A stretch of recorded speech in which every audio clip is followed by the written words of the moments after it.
Good afternoon, Central Council member, sir. Good afternoon, all the panelists, CA Chandan, Lahoti, and CS Agarwal, and welcome all the participants for this 2 days seminar on CARO as well as Schedule 3, revised Schedule 3. So first, we will move to the ICAAP motto song. Then we will move ahead with the rest of the program. I think for the webinar motto song is not played. No, not necessary. And yesterday we have started. No? Okay. Shall we? Yeah.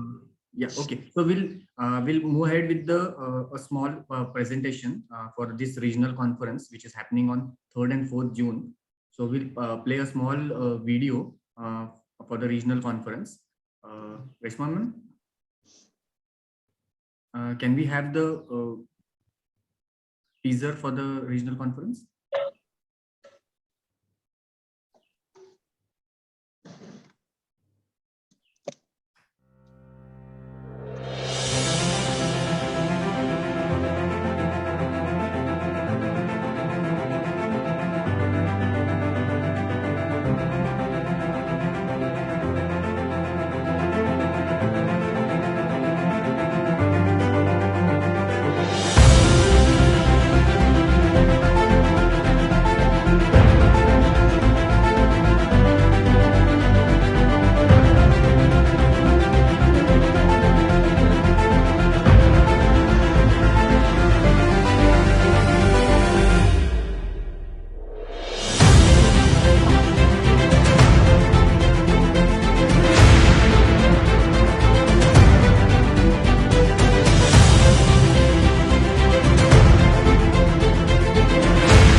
Thank you so much. Today we have our beloved Central Council member, Chandrasekhar Chitale sir, who is currently heading the Direct Taxation Committee as well as the Peer Review Board of ICAAP. He has been the past chairman of Pune branch of ICAAP, and being a prolific speaker, I welcome Chitale sir to have a keynote address. Thank you, Pranav. And I'm seeing Amrita also on screen. And I welcome all the participants for this second day of the seminar, wherein yesterday, I think we had about revised Schedule 3, and today we will be understanding about the CARO, the latest version. Friends, I'm at Guwahati, and I really envy Guwahati branch, because with 1,600 members, they have 3-storied building and 200 capacity auditorium. And at Pune, we are really struggling for space. Anyway, this story on some other occasion, because I think in Pune only people are saying whether it is required or not. I would rather invite them at Guwahati and have a look at infrastructure available over here with 1,600 members. Coming to the topic for today, the CARO. When it was changed, I was heading Corporate Laws and Corporate Governance Committee, and really the changed revised guidance note on CARO was brought about by CLCGC on that occasion. As you know, that in case of our philosophy, Indian philosophy, we are more and more relying on specific questions being asked and to the auditors and being answered. If you go abroad, maybe the audit reports are merely confined to exhibition of true and fair view according to the accepted accounting standards, practices, etc. But in India, we are not contented with this small reporting and we want this elaborate reporting. There is trade-off between the concise reporting and elaborate reporting. In case of concise reporting, if anything comes up which is qualificatory in nature, maybe it catches attention of the readers. And otherwise, maybe 7-8 line report, if it is extended to 10-12 lines, definitely people feel that there is something which needs my attention and those lines are read. But if you have maybe 3-4 pages audit report, then in somewhere something is written, it doesn't catch attention of the readers and really the whole exercise fails. So then this audit report is read only by the register of companies. They too are not taking much actions because in respect of failures of certain companies, auditors were accused. And at that point of time, auditors in number of cases pointed out that maybe last 3, 4, 5 years, we have pointed out the similar things, where no action was taken neither by the stakeholders nor by the regulators. And therefore, now you cannot ask us. And in any case, it has become a fashion that whenever any fraud occasions in financial sector or whenever there is a failure of a company, even in case of banks, whenever there is NPA issue, the first thing is that they catch hold of auditors. And the reason is very simple, because you have something tangible available in the form of audit report. You may bisect it and you may find out 1 or 2 anomaly and catch hold of chartered accountant, while the person who have perpetrated the fraud, who have done all these wrong deeds are at large. And therefore, it is necessary that we have to consider our responsibilities a bit seriously. As far as our institute is concerned, we are taking a stand that whatever reporting is to be done, to the extent it has been required under any law, be it a company law, be it a banking law for the purpose of bank audits, or maybe taxation laws for tax audits. Chartered accountants have to seriously consider what are the responsibilities, really read the report, read the guidance notes which are made available by the institute, and then consider their responsibilities and discharge the function of auditing. Now, in this case, I was also sitting for last 3 years on disciplinary benches. And let me share my experience at disciplinary benches. Whenever any allegation for negligence is made against any auditor, then there are 2 set of respondents against whom the charges are levied are found. In one set, there is a chartered accountant who will explain the bench for 2 hours, for 3 hours, how they sacrificed their lunch, their dinner. They were sitting throughout for 8, 10 hours at client's place. And then they were doing the auditing. And then they have reported. So really, we have seen everything. And this we are not negligent. And there is another set of respondents who place on table 4, 5 audit files, wherein you find the audit program, you find who has done the audit, you find audit notes. Then there are minutes on meetings held with the client, with those charged with governance. Maybe if there are certain issues, maybe the meetings with the director, CFO. So all those things are documented. Wherever required, certificates are available.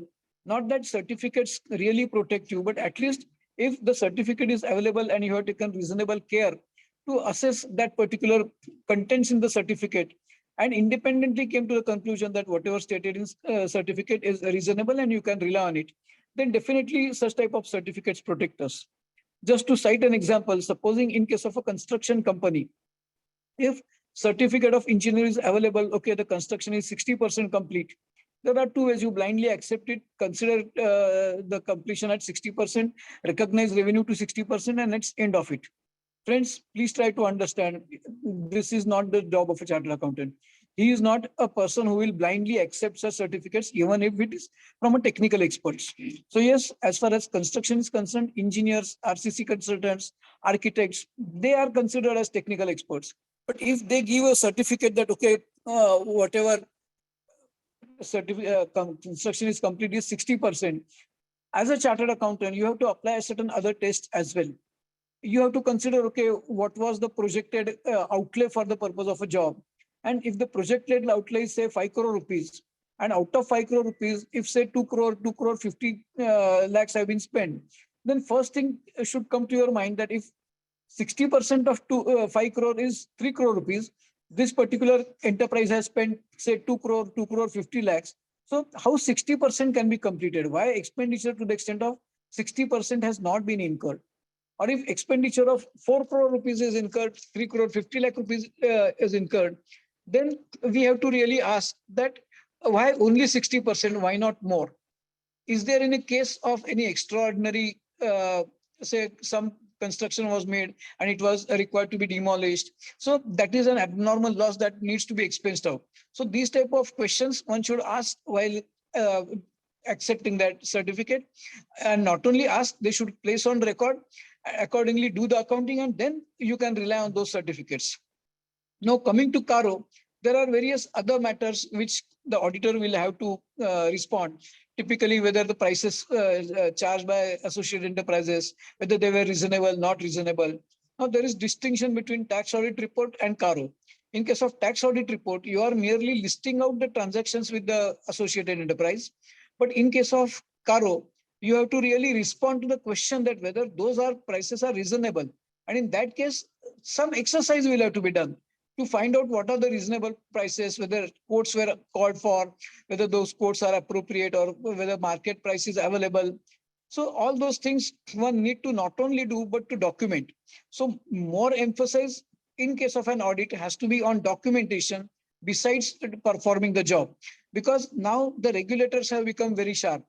Just in case of company parlance, there is Securities and Exchange Board of India, which is examining each and every report, financial statement of listed enterprises, not only annual, but even quarterly intervals. Then there is NAFRA, that is also verifying various annual financial statements of varied enterprises. In case of Ministry of Corporate Affairs also, they have set up a cell for the purpose of such examination.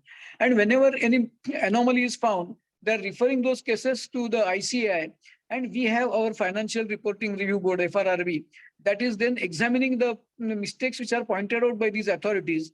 And if the mistakes are of a serious nature, maybe it can result into a disciplinary action. So friends, what is to be examined, how, when is to be understood by these seminars, you will understand and you will also perform the job. But more important is, your job is not done unless the documentation is complete. So I would at this juncture like to highlight the importance of documentation. Whatever you verify, please ensure that your verification, your papers speak and you are not required to speak. If that happens, maybe you are also following the standards of auditing.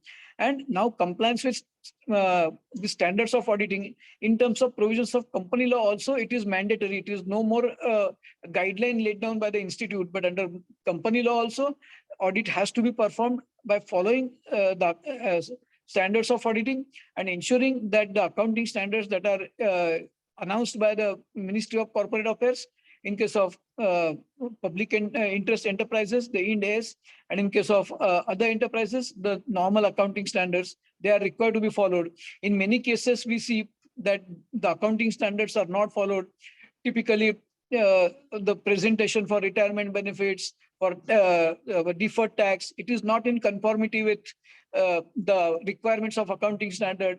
Even in case of simple thing like inventories, normally it is found that inventories are valued at stock or market price, whichever is lower, whereas the standard says that net realizable value, that is cost or net realizable value, which is lower.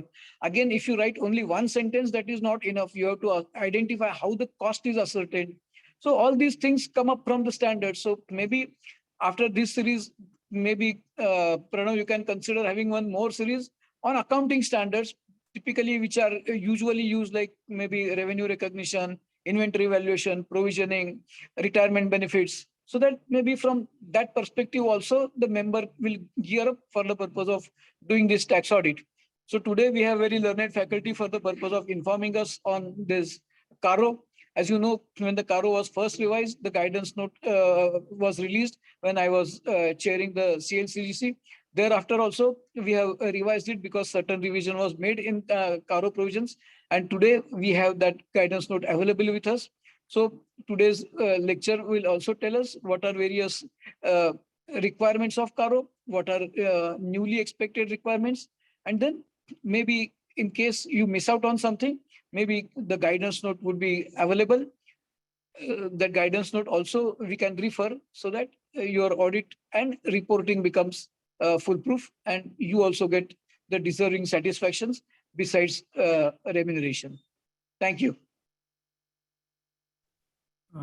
Thank you so much, sir.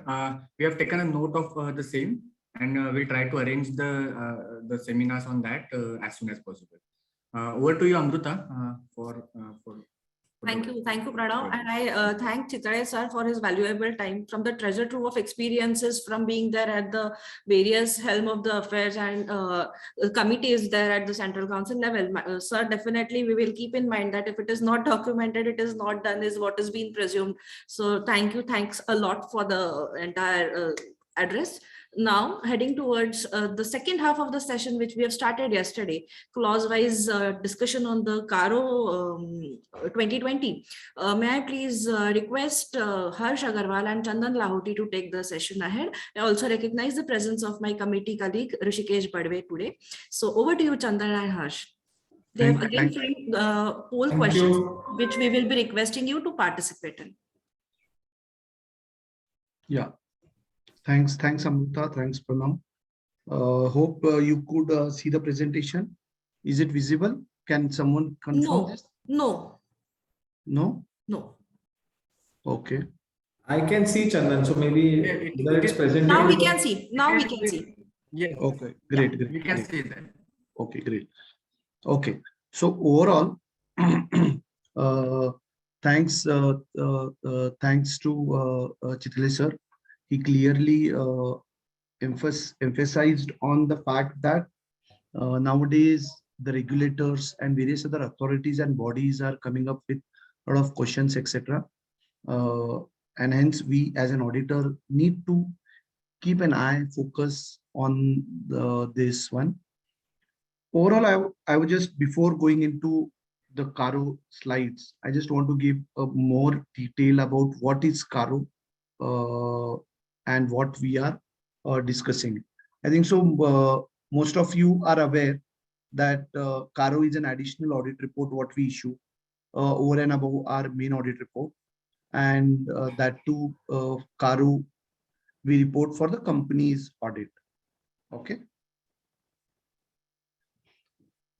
So overall, I will directly jump into why there was a change in a CARO, because this is very important from a mindset perspective, that we had a CARO and why such changes in CARO, and whether those changes are significant or minor in changes. So overall, first I will cover why those changes in CARO. So overall, if you see in 2018 and 2019, there were significant spike in the frauds which was noticed by the respective departments. Okay. And majorly, if you see, the frauds were detected in fund-related divergence between the group companies, etc.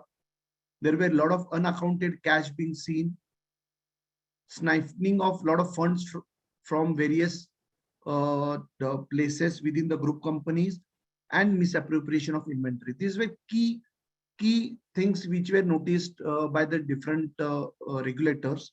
And then they thought why such changes should not be incorporated in a CARO, so that as an auditor, they check and they comfort. So as of today, post CARO 2020, the CARO report which we would be issuing as an auditor for March 31st, 2022 audit, the expectations are from different regulators, different bodies, income tax, GST, they have got everything in one CARO report, and they need a clearance from the auditor that you have seen all this, and basis these questions, there are no issues.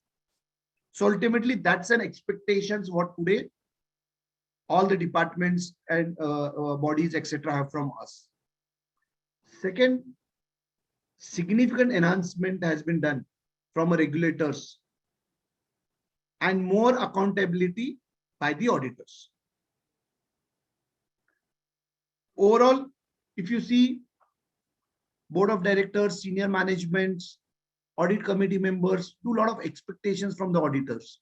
Because as Chitle sir rightly said, for anything and everything, first anyone will come to the auditors, and hence accordingly we need to be very much vigilant in our work, and the work need to be demonstrated. I tell all my team members, if documentation is not done, work is not done. As simple as that. Documentation not done, work not done.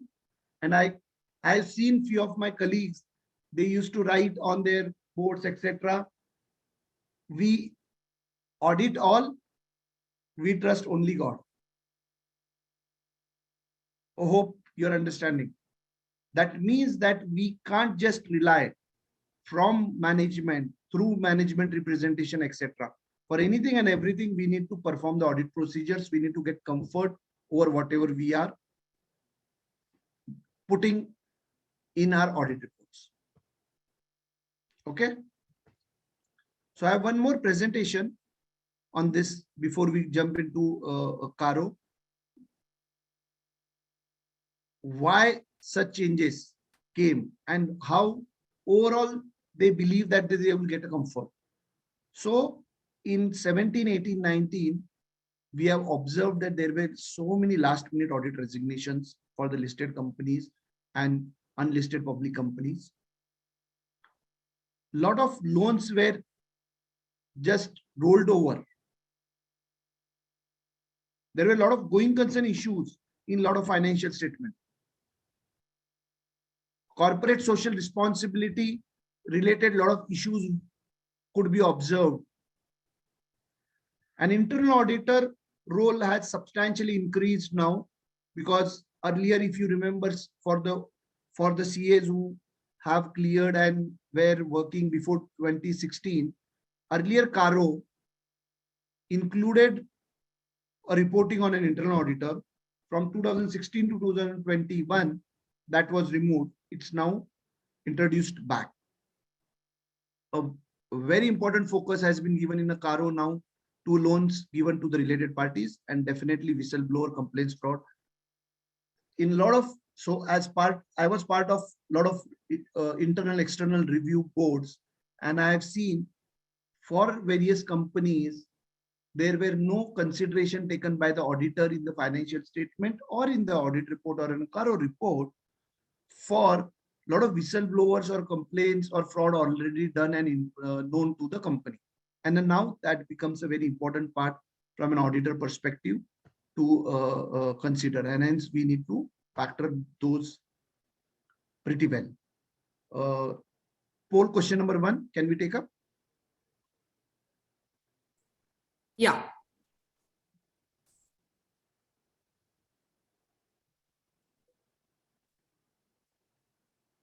Okay. Is CARO 2020 applicable for LLP? LLP, I would say yes, no.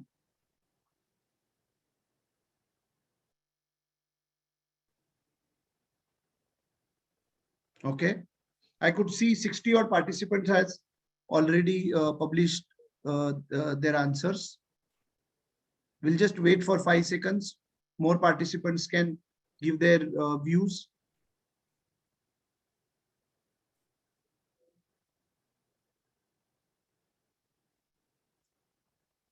Okay, I'll just end the poll.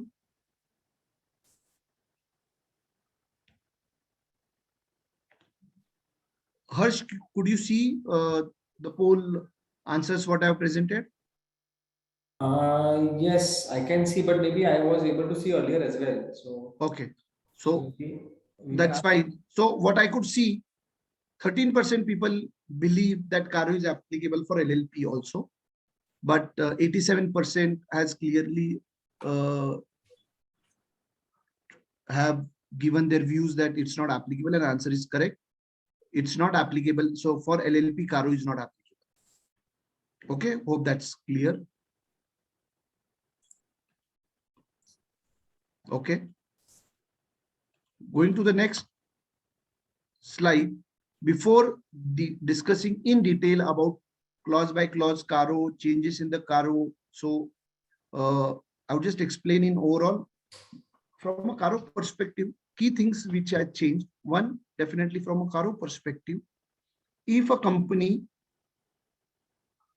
is also a holding company and preparing financial statement under consolidated financial statement, then the last clause, which is the clause 21 under the CARO, requires that any comment done in the subsidiary of the holding company, those comments need to be reproduced in clause 21 of the CARO report. So this is something new, and hence you need to have all the signed audit reports and CARO report by the subsidiary auditors, factoring those in your holding company audit reports and appropriately report. In addition to that, overall, there are total 28. When I mean 28, not by clause, but there are total 28 changes done in CARO 2020 as compared to CARO, earlier CARO. Further, in 16 cases, there are just a reporting requirement which has been slightly modified. Only 7 cases, there are no modification, nothing as is reported. And definitely there is one CARO matter which was there in the 2016 CARO, which has been deleted. And all those items in detail we will discuss in next slides. Can we go for poll question number 2?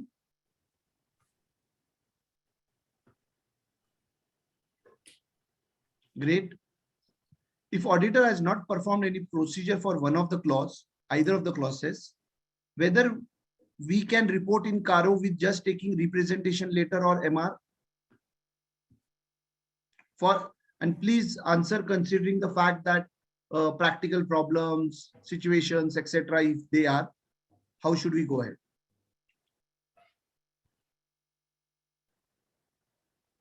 I could see 50 odd people has responded. Others?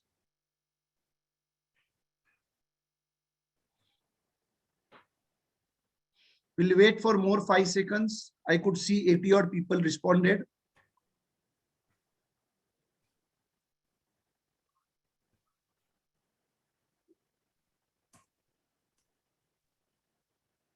Okay, I'll end the poll. I'll share the results. Okay, so 19-20% of you believe that yes, if you have not performed or you could not perform a particular procedure, you can rely on the representation from management and report in the CARO. Answer is no. For any and every clause, because CARO is a report, a question answer report, wherein you need to report whether you have performed procedures or not, and basis your procedure performed, this is your view.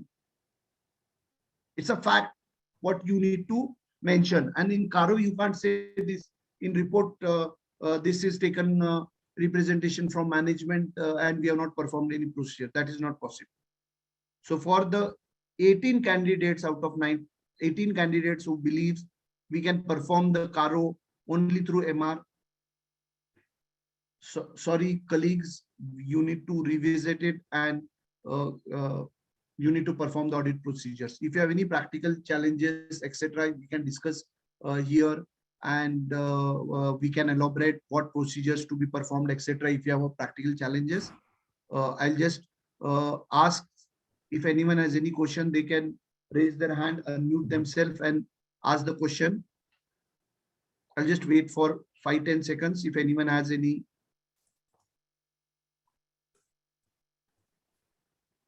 If not, you can also put in Q&A or chat box.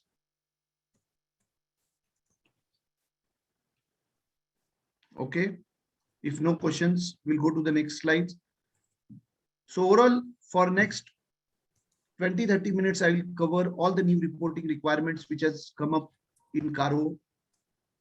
So the first clause and the first important change which has come under CARO is with regard to property, plant and equipment. With regard to property, plant and equipment, the new things which has come up are, first, earlier we were giving a disclosure only for fixed assets. Now the disclosure is required for fixed assets and also intangible and also ROU assets. That is the first key change. Second key change is if the company is doing revaluation of the fixed assets, then that revaluation has to be done by the registered valuer. Earlier it was fine, it can be done by any valuer. Now it has specifically mentioned that the revaluation need to be done by the registered valuer only. And if the aggregate value of the net carrying value changes more than 10% of each class of asset for fixed assets or an intangible asset, that need to be disclosed specifically in CARO. In addition to this, as part of this change, also in Schedule 3, it has specifically mentioned that this change need to be reported in the financial statement also. So first, a change need to be mentioned in the financial statement, and as an auditor, you can reproduce again the same to the CARO report. Further, while ensuring the above compliance, one need to ensure the compliance of Section 247 of the Companies Act with regard to appointment of the valuer for revaluation of PP&E and fixed assets. So clearly, Section 247 clearly mentioned what exactly need to be done. Please keep in mind, while auditing property, plant and equipment clause under CARO. Okay. I'll discuss on this clause a bit, but I can say for most of our companies, this would not be applicable, as this normally gets triggered only for 1 or 2% of the companies. But as an auditor, we need to perform a lot of procedures to ensure that there is no reporting required, or we need to conclude that there are no Benami transactions in the company. To do that, we need to do a thorough analysis and audit to get a comfort. Here, I want to say clearly says MR only will not suffice. Yes, we will take MR, but before MR, we need to perform a lot of procedures. And with regard to this, this is a new clause wherein this reporting has to be done, where company need to mention whether any initiation or anything pending against the company for doing any transaction or holding any Benami property. And if so, we need to report. Okay. Further, if this is there and there is a contravention to the act, the director, manager, secretary, and the CEO are found guilty, and there is a provision for penal provision with regard to these guys for the company. So this is very important from a company standpoint. As an auditor, we need to appropriately audit those, get the appropriate documentation, and get comfort before commenting for this specific clause. Next, as we have seen in slide 1, okay, I'll just hold for 5 seconds. If anyone has any questions, please ask. Otherwise, I will go to page number 12 on intangibles. Okay, if not, as discussed in the earlier slide with regard to PP&E, all those disclosures, what we were doing for the fixed assets, for checking whether the company is maintaining appropriate records of the fixed asset register, the place, the quantity, and the description. Whether these 3 things were maintained by the company in the fixed asset register, we were giving a positive comment in the CARO report. And if we see some deviation, we wish to give a remark in the CARO report. In similar lines, the company need to start maintaining all those details for intangible assets. To check whether those details has been maintained or not, for an auditor, key considerations would be a fixed asset register to be maintained as mentioned specifically in the Companies Act.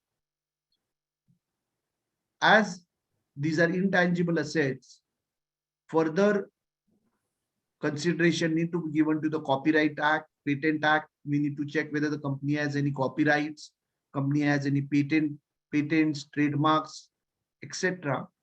And if so, they need to be maintained in the fixed asset register.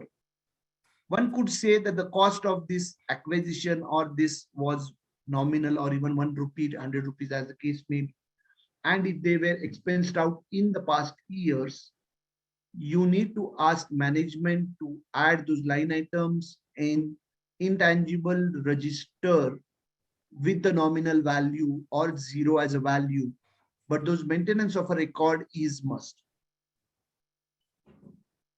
If it's not done, we need to ask them to do it.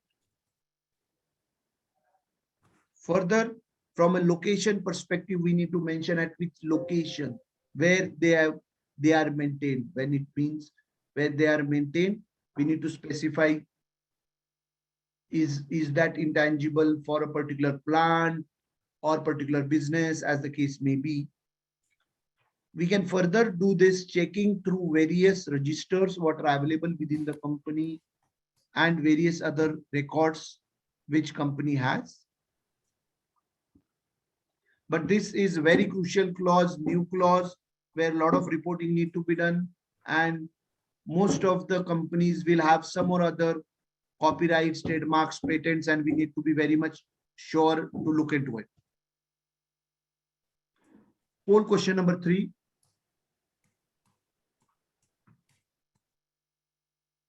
I could see some questions in chat box and in Q&A.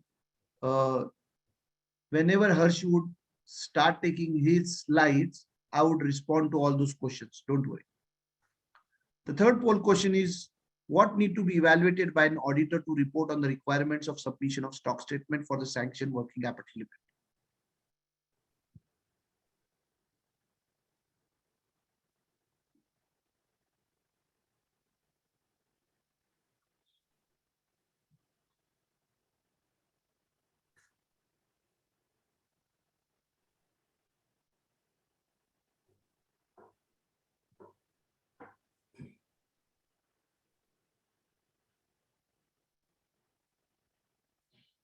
Tricky question.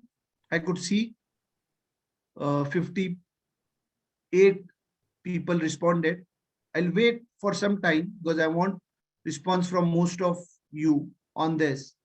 And I could see only 40% of the participant has responded on this question as of now. Let's wait and hold. The others can also respond.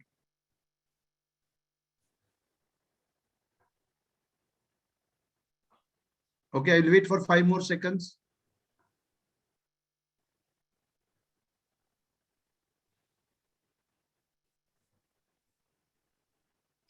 Good, more than 100 people has responded on this particular question. I've just ended the poll and I'll share the results to all. So 57% of you believe that the status of all borrowing as at 31st March and borrowing available, and 43% believe details of loan sanctioned by the banks. I would put it differently. I'll just go back. So from this clause perspective, it is very clear that the loan was sanctioned in the current year if there is no balance. Loan sanctioned in earlier year, there was a balance. Loan sanctioned earlier year and repaid during the year. All the 3 cases, if all the submissions, etc., everything is given, and calculation of the sanctioned working capital limits need to be evaluated. Okay, one need to evaluate as at a balance sheet date what is the status, because there would be some renewal and there would be some repayment, etc. So that need to be factored in while evaluating this particular scenario. And why this is important, because CARO has given a limit of 5 crores sanctioned limit. If it exceeds the 5 crore, then the reporting need to be done It's not a negative reporting. It's about the reporting requirement will trigger if the sanction is more than 5 crores. Okay.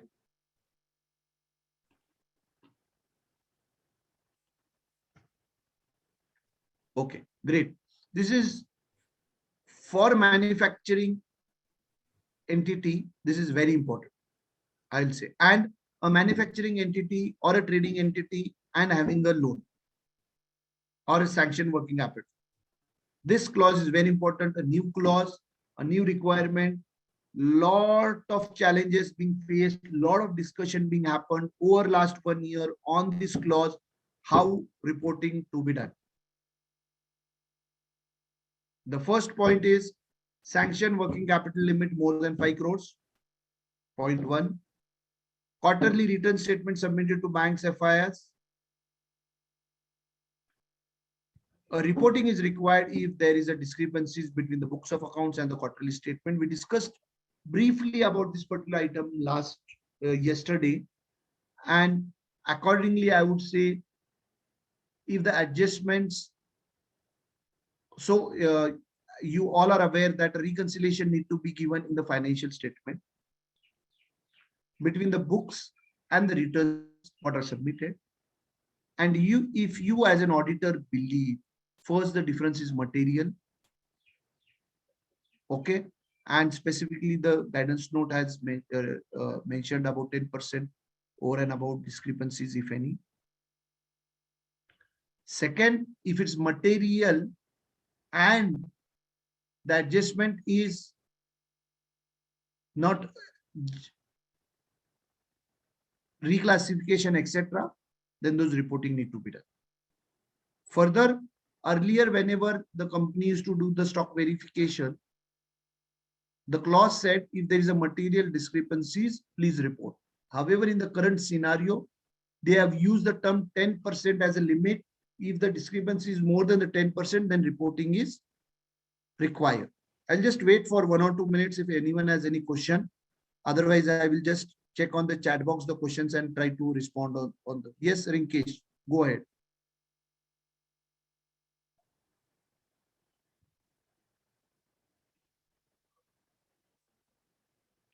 Rinkesh, go ahead.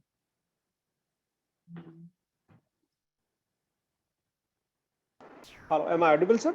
Yeah. Sir, in many of the companies, small companies that we audit, we do not have quantitative records. I mean, they do not maintain it, they do not produce it before us for us to verify 31st March stock. So what we should report in those cases? So first, definitely you need to mention, you need to clearly mention it to the management that they need to maintain it. Yeah, and if it's not, then you need to report under the clause that the company has not maintained A, B, C, because there are 3 specific items by the company. However, when you report on the CARO, please make a note that reporting under the CARO will not suffice. One need to evaluate whether reporting under the audit report is required or not, because if the details are not maintained by the company, and as an auditor, if you get the comfort on the valuation, when I mean valuation, I mean whether the assets which are valued in the company as at the balance sheet date, whether the valuation is an assertion as per the auditing standard, then you need to also think of reporting that under main audit report. Okay, is it clear? Okay, Rinkesh, is it clear? Rinkesh, I can't hear you. Okay, Rinkesh, if you have any point, you can put on the chat box. Harsh? Harsh, I am audible? Yes. Harsh, is it possible for you to send the links of how for the interest of all the participants, the link for the Benami property where they can search, and second on the willful defaulters list what is issued, that links if you have handy. Willful defaulter, I'm not sure I'm handy. Benami property, I can check. Yeah, if Where information can be read in terms of yeah, what is the act and yeah, it would be great help for the participants. because those willful defaulters list is I think maintained by RBI. Yeah. Trying to figure out. So meantime, when I continue, you can just look into it and share the links. Yeah. And I think so for the Benami property, there is a link. What I remember, I've seen several months back. You can just see if that is also handy and available. Yeah, sure. Yeah, thanks. I'll just go to the next slide. Before this, I'll just wait for a minute. I will just see if all the questions are answered. Whether information about property held by okay. Accountants of the company has submitted stock to bank in hurry. Difference in the actual stock, how to report. So Rohan Saha, if it's done in hurry and if there is a difference, 20% quantification is not important. If they have reported wrong, you need to report. Because you need to give a reconciliation in the financial statement and you need to report. This is to answer Rohan Shah. Chaitali, whether sanction of 5 crores or more must be in the current financial year, or even in the case of the opening balance of 5 crore or more reporting required. So as at balance sheet date, you need to check Chaitali. Does Benami property includes movable also? If it's covered under Benami, yes. That's to answer Aniket Ashok Kulkarni. Sagar Vaidya, how can Benami property be checked, but without depending on the management understanding? Harsh is sending a management understanding. Okay. You need to, I think so, we need to start becoming bold enough to ask the question that this is the reporting which need to be done and you need to, yeah. And anyways, you need to cover this in MR in addition to your audit procedure, Sagar. And one more thing, generally when there are certain reportings or transactions where if the company that you are auditing is caught under the Benami law, generally this will have a reference in the assessment orders. So you will have to check the assessment of income tax assessment of various years, which is done against the company. Obviously, if there is a clean order, then there is a positive confirmation that nothing is there from addition of income. But however, if there are Benami transactions, Benami properties are there. Generally, if the regulatory authorities are smart enough to also corroborate this with the tax laws in terms of where the tax assessments are being done, that can also be a very good mechanism to find out whether any transactions are there under this act. Okay. So Narendra Agarwal, now Schedule 3 asks deletion addition in PP&E. Narendra, this has not come in revised Schedule 3. It was there in the Companies Act itself and the guidance note on the CARO report earlier. Please check the guidance note. All the format has been given for the earlier fixed assets and now for PP. Someone asked a question which is anomalous. What is if CARO is not applicable? If CARO is not applicable, you did not report the CARO. But if you find, if I understand correctly, with you are referring to the Benami property, etc., it's always better to report in the audit report than to be a silent. But nowhere it's written, because from an audit report perspective, it's an overall. In audit report, there is a clause specifically on laws and regulations. And if company is defaulted on any of the laws and regulations of the which has a financial statement impact directly and indirectly impact to the financial statement, as an auditor, you need to report on the laws and regulations in your main audit report. Sunny Agarwal, Arora, sorry, whether clause 21 is applicable if CFS is not prepared. No, it's not applicable. You need not report. But example, in case of private limited company, you mentioned private limited company also CFS is applicable if a private limited company has a subsidiary. CA Mahesh, whether applicability of CARO 2020 is different from 2016? Answer is no. Rohan Shah, accountant of the company, has submitted stock in hurry. I think so we answered. If revaluation loss done on the basis of valuation of the work, whether it is yes, Jitendra, the registered value report is required if revaluation is done by the company and the revaluation is continued now and the revalued amount is disclosed in the financial statement, they need to take it now. Prashant, how do we trust the authenticity of quarterly statements submitted by the company to the bank and the copy made available to us as an auditor? Definitely, whenever a bank statements are submitted to the company, you might see the stamp document which is submitted to company, because bank requires stamped and submitted to bank. If there are any acknowledgement, etc., you can get those. And if you don't trust, and if you have any reasons to believe that the statement what is given to you are incorrect, in your bank confirmation you can mention this quarter's this statement, these are the values, to corroborate further, to get an additional comfort benefit.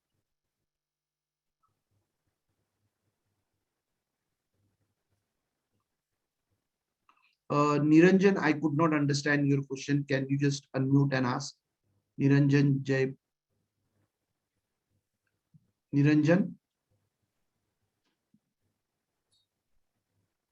Okay, I think so. We have answered all the questions as of now, which has come in a Q&A.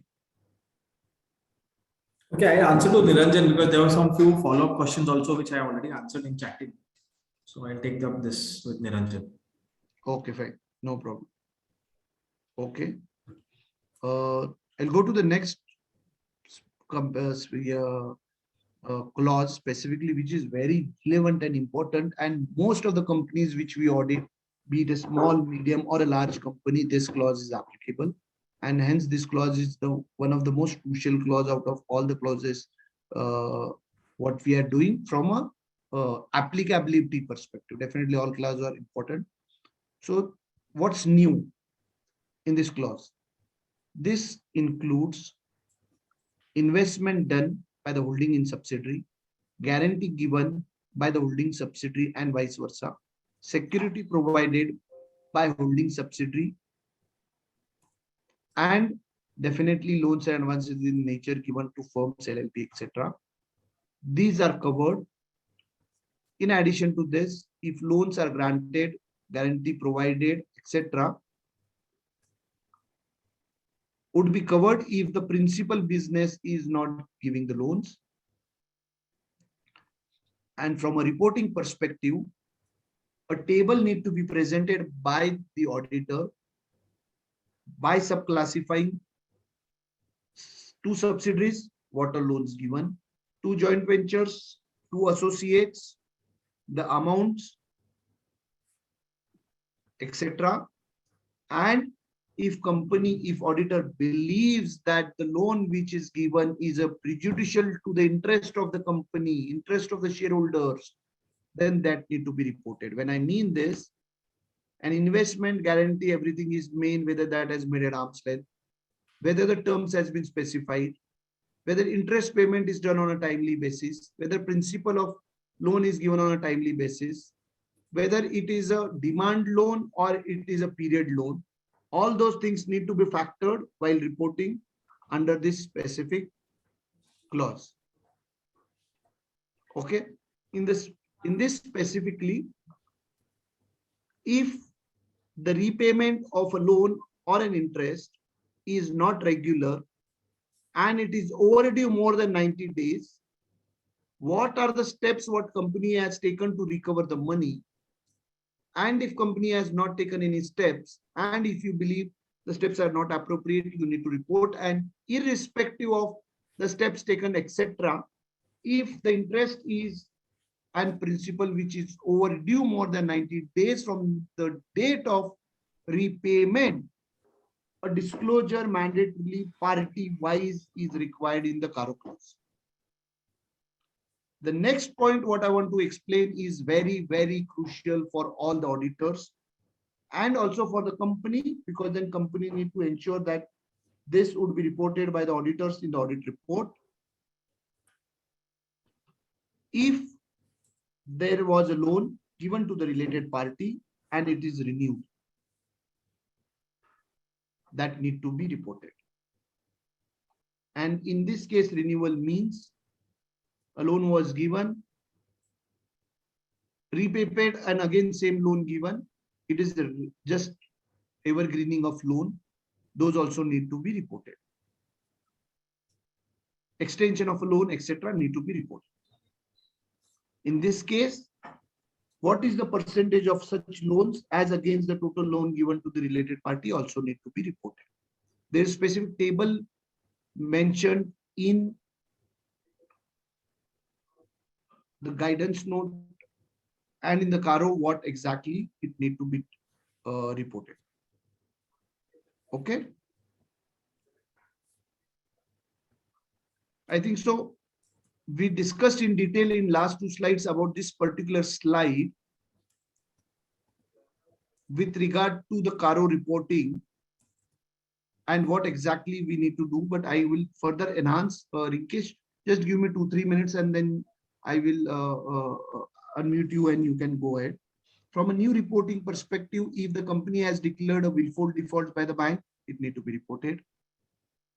Whether the term loan was applied for the purpose for which it was taken, if not, report. If the short-term fund were taken and utilized for the long-term fund, report. If the company has taken funds from third party and given it to subsidiary, that need to be reported. And if any loan was taken and pledged secured for of the subsidiaries, joint venture associates, shares or any other thing, that need to be reported. Okay. Yes, Rinkesh, go ahead.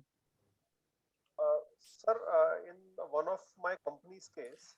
Rinkesh, loudly. I can't hear you properly. No. Is it clear now, sir? It's better. It's better, but not very clear. In case of one of the private limited company, that company is holding 50% equity. Rinkesh, Yes, sir. Rinkesh, we can't hear you. Oh, okay. Now is it clear, sir? Yeah, go ahead. One of my private limited company is holding 50% equity shares in another private limited company. Okay. Now this company, which is holding 50%, had given advance 50 lakh to that another private limited company. Okay. Now, how should I report this? Is it in part of that investment? I mean, the equity share value, which is 50,000, it should be reported in investment, and the loan amount has to be reported in other long-term loan advances. And what CARO reporting is required? Rinkesh, sorry, your voice is breaking. Do one thing, put that in a chat box.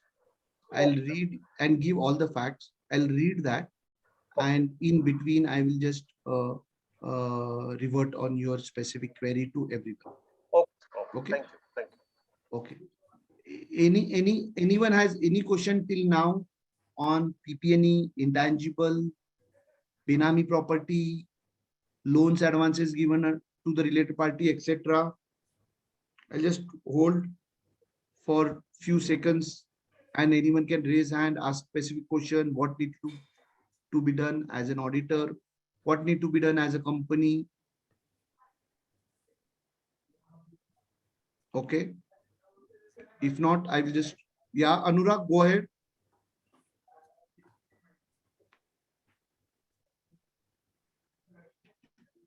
Sir, am I audible now? Yeah. No. Sir, a real estate private limited company has given an advance against buying of property to another private limited company. But when we ask for any supporting, they do not have any agreement for that advance. So how do we see this type of advances? These are just book entries or they are actual advances? So first you need to ask for some document agreement from the client. You need to ask them to have some documents in place. Okay. As an auditor, you need to understand the nature of the transaction. Correct. Because why I'm telling this, and this is very important for all of you, a very good question raised by you.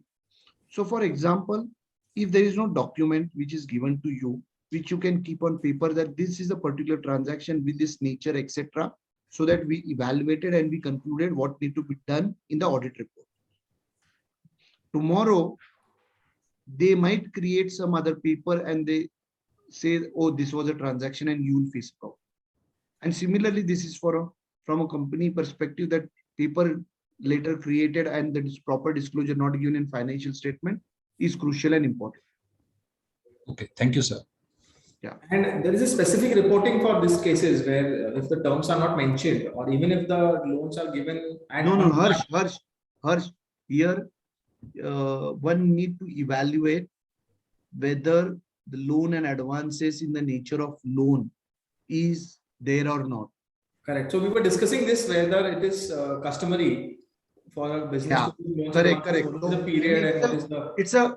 So the fact was it's a builder and advance given for purchase of property, land, etc. And hence it can become in the nature of business transaction. So I would hold any of my comment until I have a paper, because if it's in the nature of business, that paper should demonstrate. Correct. If it is in the nature of loan, the paper should demonstrate. Absolutely. Basis, the document are audit, conclusion, presentation in financial statement will change. Absolutely right. Okay. There were two people who raised their hand earlier. If I missed anyone, please raise your hand, because I would be completing my first part for the today's session, and then Harsh will take from the next slides. Harsh, you can present your slide and I can just answer any questions till then. Yes, go ahead.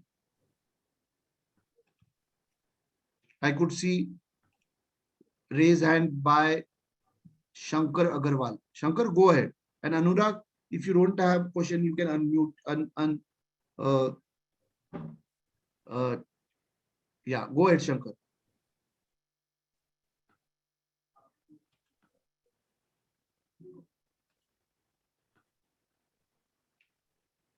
Shankar?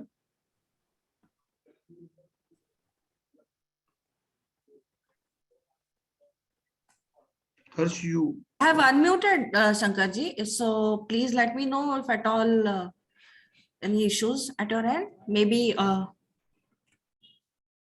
you can type your question in the Q&A tab if you are not allowed.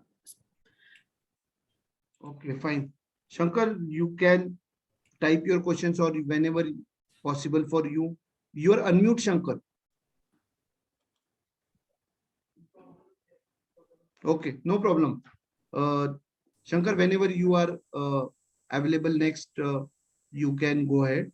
Harsh, you can start your presentation, and meantime, what I will do, I'll answer all the questions which are there in the question box now. Perfect. Let me know if the screen is there so that we start with the next clause.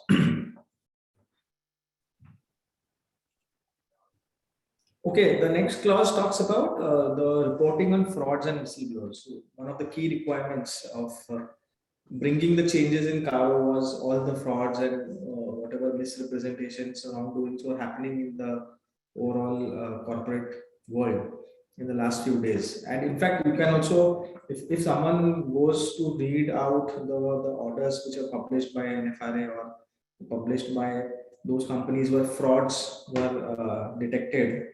So many of the CARO clauses are confirmatory in nature that, okay, these were the issues identified in a specific group where there was a fraud or some misappropriation.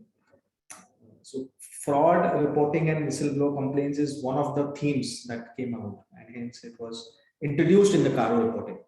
So in the new reporting, what does it talk about? So just to remind, basic fraud reporting was always there, and it was introduced in the 2013 CARO as well. But now they have added few things. So you have to now report whether any fraud has been on the company or by the company has been noticed during the year. And this needs to be specifically reported. Now, one may ask, how do you check whether a fraud happened or not? So again, here you have to typically discuss with the management in terms of whether any fraud has been reported by them. You will have to also check other authorities, such as whether the cost auditor or the secretarial auditor has made any filings, because there's a filing required to be done in ADT4 to the central government if there is a fraud reported by any of the auditors and it crosses a specified limit, and that limit is 1 crore if I'm not wrong. So this specific ADT4 form can be taken by us as auditors as a part of our working papers. Discussions with the management in terms of fraud, discussions with management, and I'll come to whistleblower. So even that area is very critical in terms of how do you identify what are the whistleblower complaints. So maybe I'll spend 2 minutes on discussing what is a whistleblower or a visual mechanism. Again, this was a new concept introduced in the 2013 Act, wherein certain companies, and there was a applicability again here, these set of companies were required to set up a visual mechanism or a formal whistleblower mechanism in the company. Now, what is a whistleblower, friends? Whistleblower is something like anyone can make a known or anonymous complaint against any of the act which he or she believes that is not in the interest of the company. It can be as small as, if take an example of a say manufacturing company, and if somebody is stealing say scrap, some employee is stealing scrap and someone comes to know that this XYZ person is stealing scrap. So he or she can do a reporting to this committee. There is a committee which is required to be set up by the company, and then they will typically investigate whether such allegations are correct or not, and obviously then they will take appropriate actions. This is the entire functioning of a whistleblower. It is largely applicable to, I'll jump on the applicability. I've covered that in the next section. We'll come to the poll questions. So if you see, it is applicable to listed companies and companies who have accepted public deposits, and also for those companies who have borrowed funds from banks or financial institutions, and that borrowed funds exceed 50 crore rupees. So typically, large companies here have to set up this mechanism. Now, again, we'll have to see in case of some small SME companies or companies who are not meeting these criteria, there generally there is no whistleblower mechanism. But then obviously it is a duty to check with the management in terms of what are the controls in terms of if any frauds are there or not, and then appropriately make a reporting. Any questions so far on the entire whistleblower mechanism or this clause per se? Or else we can launch the poll.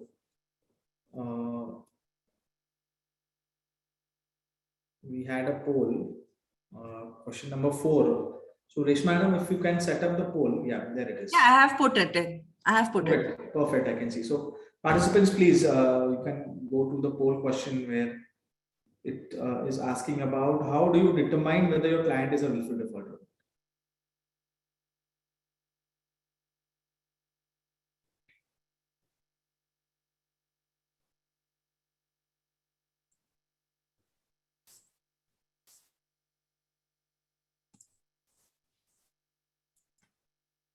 So we have good 80+ responses so far. Maybe a few more seconds we wait.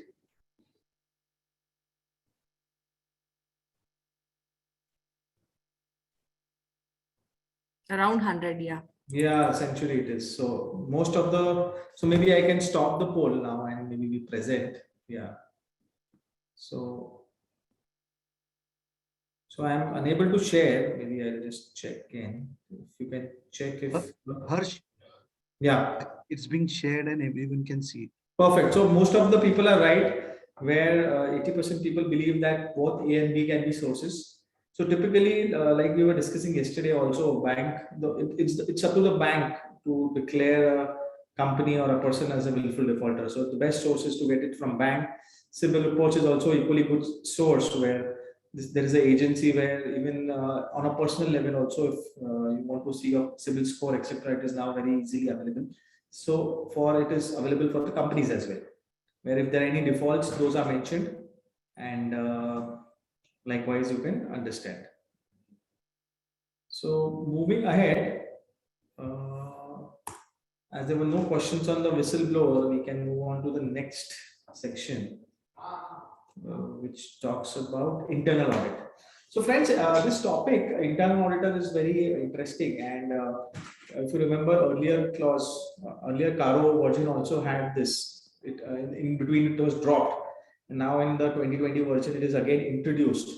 So because of the changes in the regulatory environment, because of the various issues that the corporate fraternity is generally facing, the role of internal audit has become very important. And now even from the management side, it is even the management or those charged with governance are typically very keen to have the internal auditor on the board. They will agree to the internal audit plan, the scope of internal auditor, and they are also very keen to know what are the observations, because obviously some people are control focused, some people are compliance focused. So these days internal audit has picked up good momentum. And from the CARO side, we have to now consider how do the internal auditor play a very important role. So the first reporting talks about whether the internal audit system is commensurate with the nature and size of the business. So friends, how do you determine whether the system is commensurate or not? Anyone want to try, or what is the internal audit system to start with in the first place? Anyone wants to give a try, or maybe I have the answer, maybe I can explain, but I cannot see any hand, so maybe I continue. So any internal audit system is existence of an internal auditor. Now internal auditor can be an external person, or some big corporates have a system of internal audit. So in a way, they will have a separate department where people would be independent of any function in the company. So they will not belong to a finance function or a HR function or a production function for that matter. And they will be independent to all such reporting functions of the company, and they will be responsible to report to the directors of the company, board and audit committee if applicable. So here this system talks about whether your internal auditor is capable of doing internal audits or not. So you as auditors have to check their independence, integrity, objectiveness, and whether those people are capable of doing an internal audit in the first place. Starting with, if there is a firm, external firm, then again you have to see which firm is that, what is the experience of the firm, is it the chartered accountancy firm or any other firm doing an internal audit, and also see what is the scope and coverage of the areas done by them. So typically, say, take an example of a company, and we take an example of a manufacturing company. So suppose sales, purchases, inventory, accounts receivable, fixed assets are some critical areas for it. So we have to check whether these areas have been adequately covered or not in the scope of the internal audit. It may also so happen that companies say that it is not possible to cover all the areas in 1 year. So again, that is reasonable. One may determine by using judgment and the size of the company what is a reasonable cycle. And I've seen generally people take a 2-year or a 3-year cycle to cover at least the key areas. So basis what is there on cards, you will have to determine and comment whether the internal audit system is commensurate or not. Again, the second reporting is whatever reports have been published in the current year, are those taken care by the statutory auditors or not? Now, to take an example, if the internal auditor is reporting, say, a issue or a lacuna in, say, a purchase system, and he's saying that these 4 systems, these 4 controls, for example, gate inward controls, or for example, booking of purchases and payments, is not appropriate, and there are various observations there. So then you as auditors will have to determine how do you see what is the impact on the ICFR report where you comment on controls. Obviously, there would be a greater impact there, because you will have to also see whether if the internal auditor is saying that the controls are failing, then again you'll have to double check what is your assessment. Obviously, if your assessment matches, then you'll have to do a reporting also. If it doesn't match, you will have to be comfortable in such a way that you will have to then have counter evidences to comment that the controls were operating effectively or not. Further, on the audit side, also you'll have to check if the purchases are appropriate or not. Again, continuing our example, if there are any items reported on the purchase side, you'll have to perform additional audit procedures also sometimes to take a comfort on the purchase reporting done in the financial statements. So again, new reporting this year, obviously not applicable to all companies. It is applicable only to certain, say, big companies, I would say, listed companies, private companies, again, exceeding 200 crores revenue and 100 crores borrowing. And again, certain unlisted public companies as well, where capital exceeds 50 crores or deposits are greater than 25 crores. Any questions so far?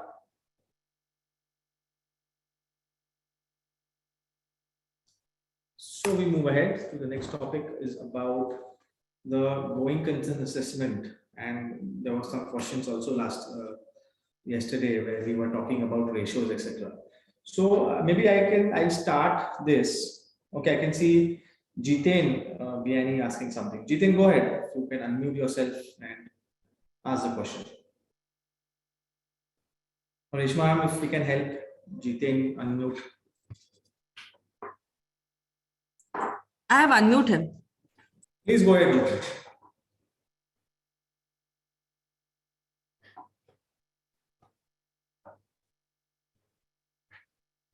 I think Did not hear anything? yeah, you can go ahead, Harsh, because we it's some problem, I think so, at his end. Whenever Maybe in that case, you can type it in the question box and you can take it up. Or if your voice is clear, you can again come up to the question. Yes, so I was mentioning about the background of this clause, where now because of various, again we go back to the history of frauds, misrepresentations, siphoning of funds, etc., happening all over the corporate world, wherein now the MCA thought that auditor is a person who is of great repute, and if we put something on their shoulders, obviously there would be something more to come up and ensure that such frauds are at least curbed to a certain degree. So they came up with this clause to say that now the auditor has to comment whether any material uncertainty exists on the date of the audit report, which will enable the company to meet its liability for the next 12 months.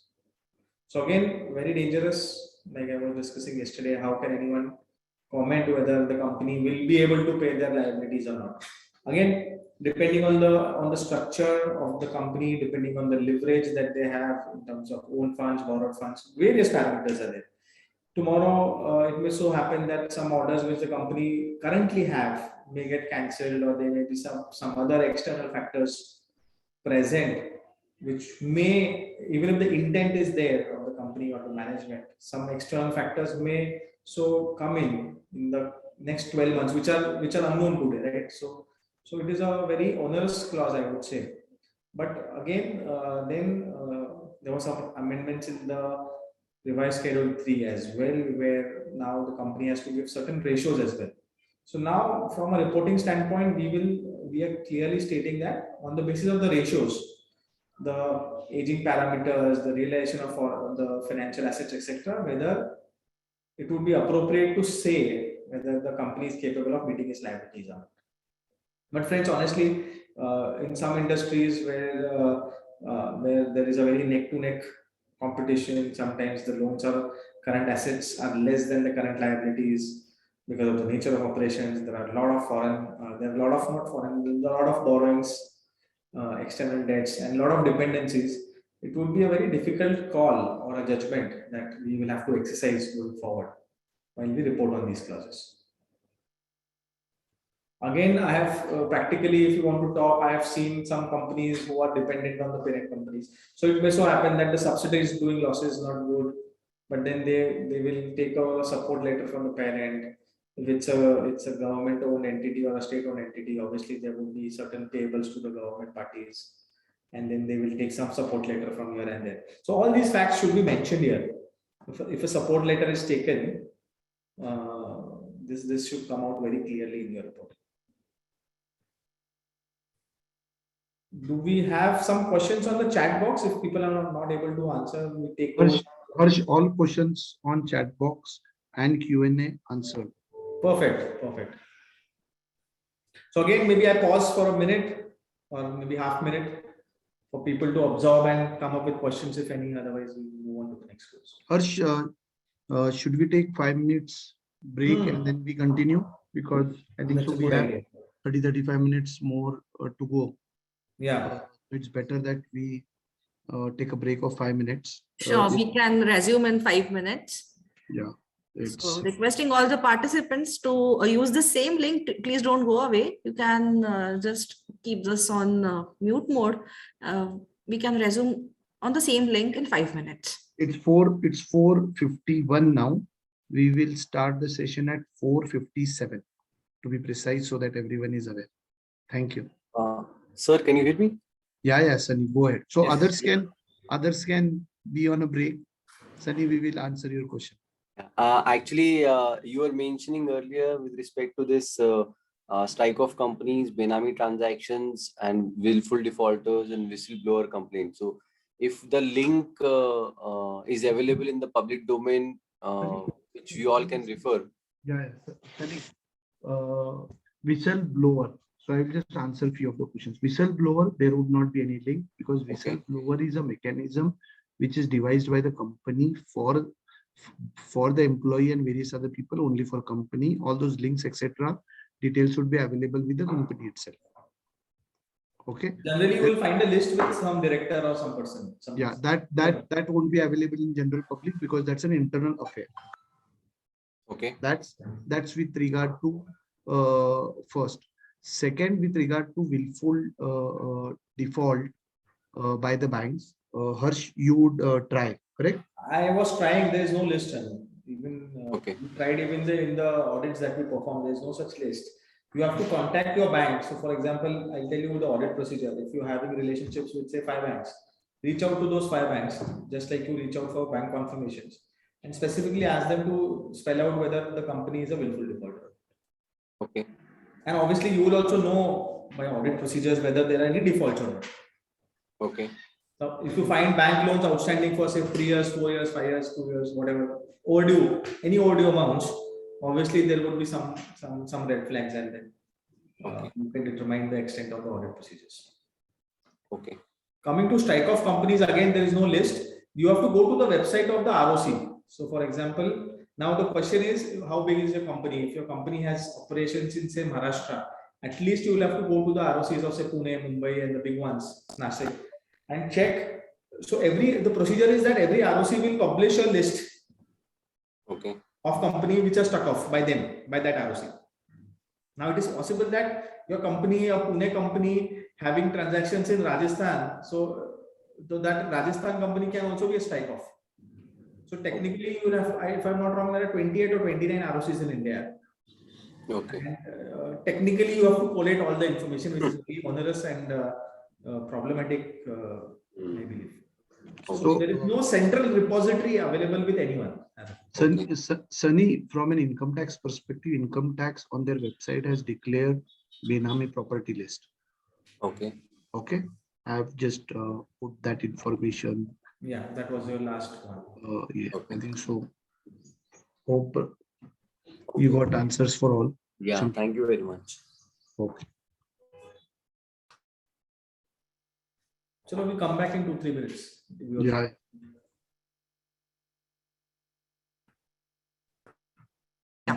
Welcome back. I'll start my screen.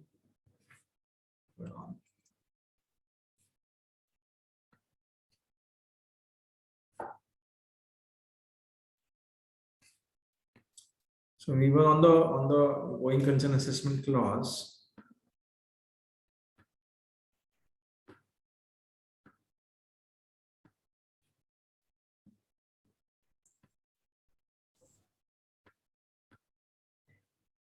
And let me know if the screen is there.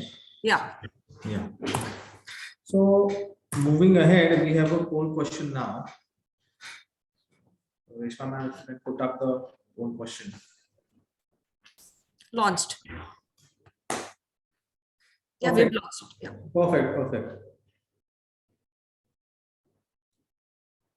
So how do you determine whether your company will be able to meet the existing liabilities? So this is going to be a one-sided game, I think. Most of them.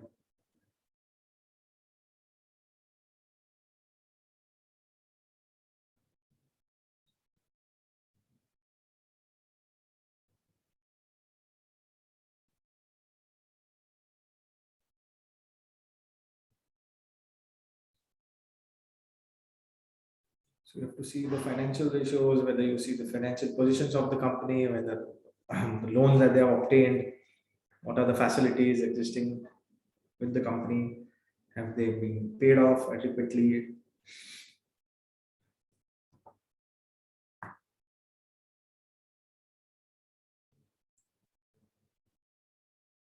Maybe I think we have 75 odd participants who have responded. We'll wait for a few more seconds before we end the poll and share the results.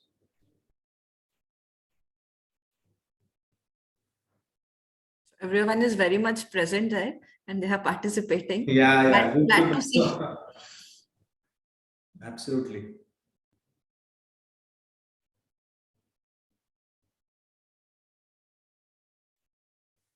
Maybe we end the poll now and share the results. So if you can see the results,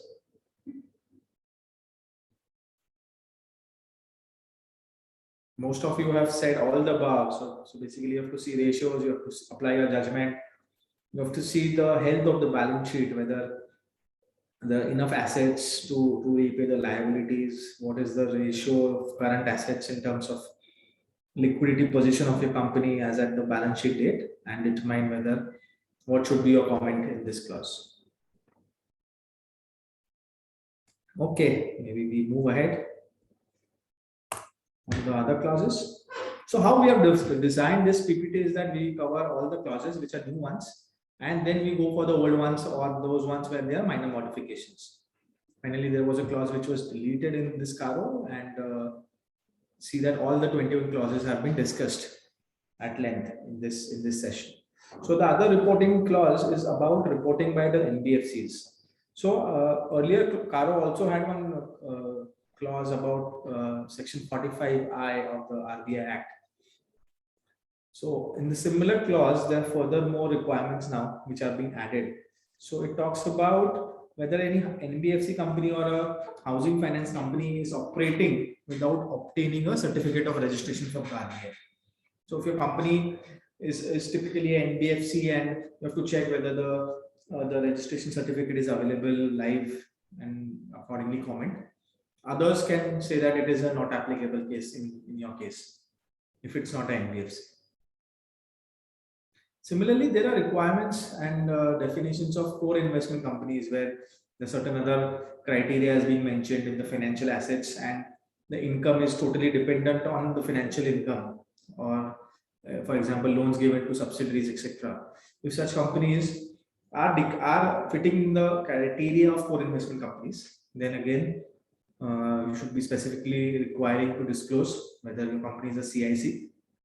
And also, if you are not the auditor, or if you're auditor of say A Limited, and A Limited is a part of a big group, for example, and if some other entity in this group is a CIC, even then it needs to be reported. Again, this is a bit dangerous one in terms of how it's very difficult to have the idea of the entire group if you're auditing a limited set of companies. But obviously, this is a requirement. You will have to perform your procedures in terms of talking to the management about taking the list of the companies, checking whether there are any NBFCs in the first place in such companies, and then go on with the reporting. But in many cases, I've seen that if your company is a regular service-oriented company or a goods manufacturing company or any other construction company for that matter, and not an NBFC, then generally this clause will be not applicable. There was always a clause on the statutory dues. So here there is some enhancement here, some additional reporting now also required on the PF dues or the ESI dues, which were not specifically covered earlier. So now this is also covered in this ambit, and along with PDS, TCS, the other challenge that you used to see in terms of compliance, whether those are timely deposited or not, or if there are any disputes with any of the authorities, these few acts have now been added. And from an audit procedure perspective, I think to see whether there are undisputed dues or there are any disputes with any authorities, you will also have to see the contingent liability schedule of the company and find out what are the list of litigations and what is the status of such litigations in terms of disputes with various appellate authorities, if the case may be. Should we move ahead? Anyone, any question, please raise your hand and we can stop and take that in between. The next clause talks about cash losses. So again, this is a repeat clause. It was there in some version of CARO, removed in 16th version, and again brought back in 2020. So how do you determine whether there are cash losses? And if yes, you have to determine the amount of cash loss. So typically a cash flow is also a good mechanism to immediately check whether there are cash losses or not. Or typically there is a formula that you take up the PBT or the loss before tax and then add up non-cash items such as depreciation, impairment allowances, any other provisions, etc. So there is a formula defined in the guidance note. You guys can specifically see the guidance note. And obviously, depending on what is the health status of the company, you'll have to at every reporting determine whether there are any cash losses or not. First trigger is if there are losses on the face. Then you go to cash losses, because sometimes even depreciation causes loss to be reported on the face of the profit and loss. Going ahead, the other one is on reporting of corporate social responsibility, CSR section 135, wherein now, as we were discussing yesterday, this new section, which is applicable for current year, talks about what is the unspent amount at a point of time at the end of the balance sheet date. If there is any unspent amount, then what is to be done with that unspent amount? So guys, if you remember, just going back in history, when this CSR section was introduced, in those years, there was no distinction of a spent amount or unspent amount in a way. In terms of what is required to be done on the unspent account was silent by that. So generally, it started with saying that, okay, you do CSR, you have to spend a particular amount of time. But there was no penalty as such, or there was no provision in terms of which will clearly define what happens to the unspent amount. So many people, many companies were just going on giving disclosures that, okay, 100 was required to be spent, we have spent only 50, or we have spent 0 sometimes. And they gave some reasons. Now the act has become stringent in terms of the act is saying that if there is unspent amount, you have to deposit that, earmark that amount separately. It cannot be used for any other purpose. You will have to keep it in a separate bank account. And as an auditor, you have to comment whether this unspent amount has been properly dealt with or that is deposited in a separate earmarked account or not. Again, there is a distinction. Some companies have unspent amount towards ongoing projects. So there are different timelines. So if it is to a specific project, then I guess the timeline is 6 months. If they don't have any project, then there are funds specified. Typically the government funds where you will have to deposit that amount, and then those trusts or those funds will then take care of the CSR activity under their ambit. Any queries on CSR before we move ahead?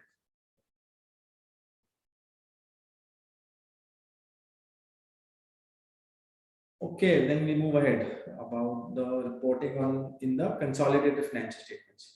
So like we were discussing earlier also, there was no specific requirement on the CFS earlier, where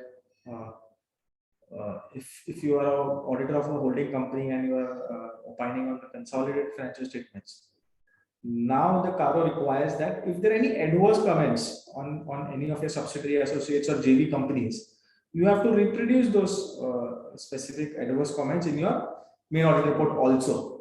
So for example, if your subsidiary is having cash loss and the auditor of that company is reported that your subsidiary has cash loss, you have to report that in your CFS report also. So very important from a company standpoint to complete the audit of subsidiaries or any companies who are in the whole group covered under the CFS.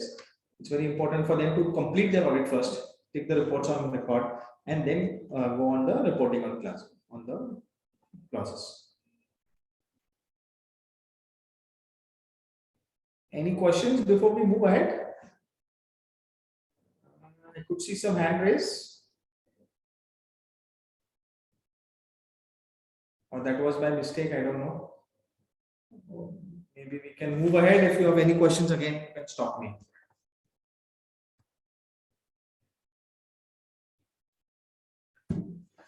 The next clause deals with the treatment or disclosure of undisclosed income. So friends, sometimes there are IT raids, sometimes the assessment happens and the assessing officer comes up with the addition in the total income.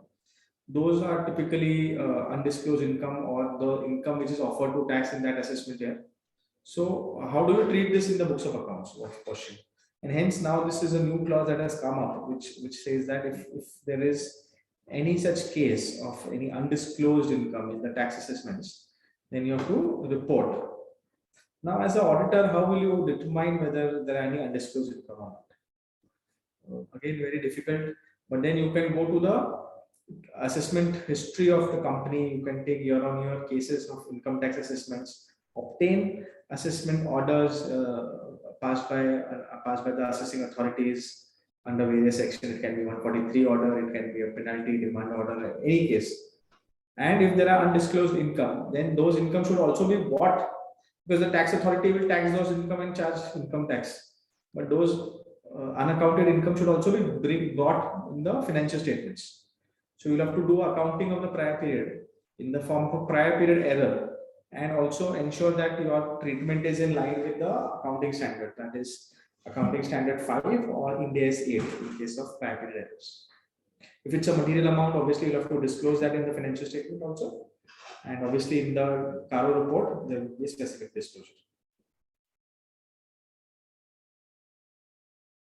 Moving on to the next clause, it talks about resignation of auditors. So these days, there have been a lot of changes in terms of if an auditor is not happy, then they say, let me resign. Because there's a lot of pressures where the company will say that don't issue a negative opinion, you can otherwise resign. We'll appoint some more new auditor, maybe influence them, whatever.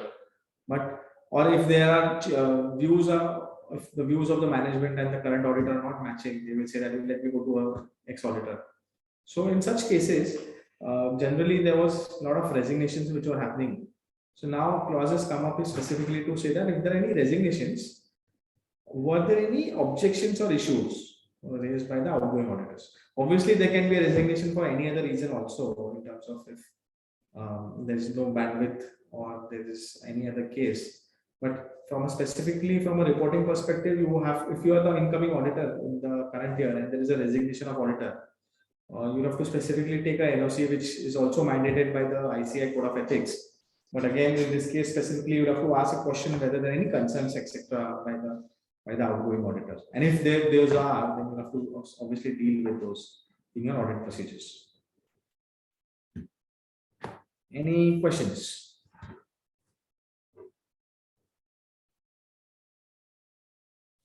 So while we're coming to the end, this is slightly becoming a monologue. Maybe people are tired, or I don't know, afternoon time.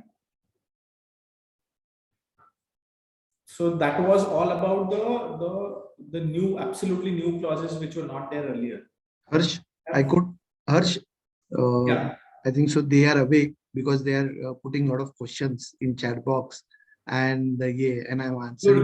Good to know. The chat box was flowing throughout the session, and in fact, that is the reason they were not interacting by raising the hand. They were typing it in the chat box, and Chandan was continuously answering them. Good to know. Perfect. Because in the presentation mode, I'm not able to see the comments in the chat box, but good, Chandan is able to answer those. Right. So moving ahead, so we have a section which will cover the other reporting clauses, which are carry forward ones. from the 2016 CARO. And obviously these are old ones, so we will not place much emphasis here, but maybe quickly we can just discuss these so that the entirety is a refresher. Sorry, Harsh, considering time in hand, for the older clauses also, you briefly, can you just mention? Yeah, that's what I was planning. I will just cover it very briefly. Briefly, Yeah. you can mention what audit procedure they need to perform as an auditor, so that they get a more better clarity. And if some of them have missed some of the audit procedures in past, they can cover that this time. That's a good idea. Yes.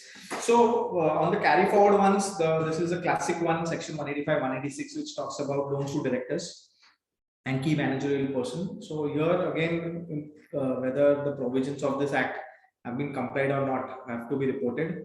Obviously, from an audit procedure perspective, you will have to see whether in the first place there are any loans or advances or investments or any securities, etc., have been given to directors or KMPs. And if yes, there is a specific reporting. Obviously, there are follow-up sections also. If there are loans, then it should not be prejudicial to the interest of the company, etc. And all those things also should be taken care by while you are doing this reporting. This was there in the earlier clause. They have not changed much here. So this clause continues. So does the next clause, which talks about cost records. So friends, there is this section 148 of the Companies Act, which says that certain set of companies have to maintain certain records under the Cost Records Act. So maintenance of cost records is mandatory for such companies. And obviously, historically, as auditors, we also have to check whether such cost records have been maintained or not. Typically, some companies also have to perform cost audits, and this is a separate audit altogether, which happens after the statutory audit is over. So even those records and those cost audit reports should be checked by us as the audit program, and we'll also have to verify whether if it's a manufacturing company, obviously we'll do see inventory valuation, we'll see accounting of cost of goods sold, we'll see how the overheads are loaded, etc. So even from that standpoint, we generally see the bill of material, we see how costing is done, our overheads are loaded appropriately on inventory, etc. So these procedures are also help you to determine whether the cost records are there or not. Obviously, there can be confirmation from the cost auditor as well, which can be taken on record by us, whether the cost records have been maintained or not by that company.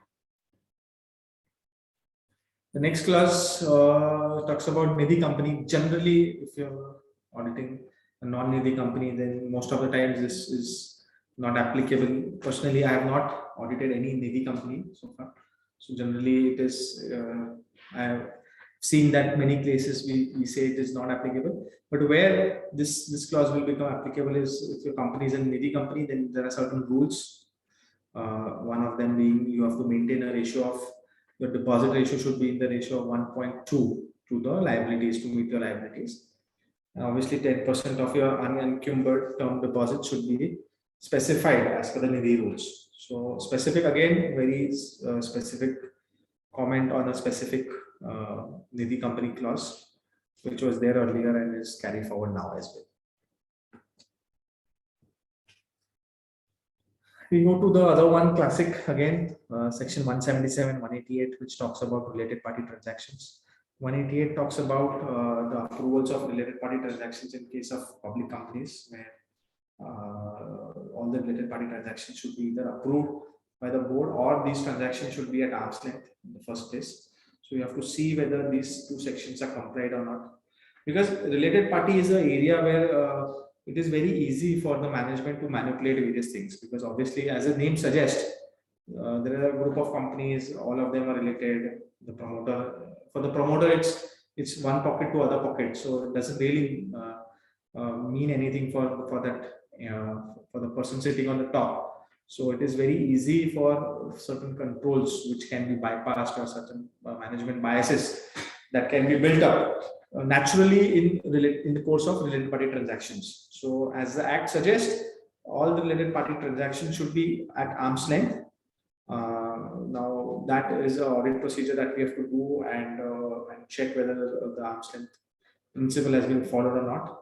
There are various mechanisms to check whether the transactions are at arm's length or not. As basic as check whether those transactions are sold at profit or if there are transactions, similar transactions with non-related parties.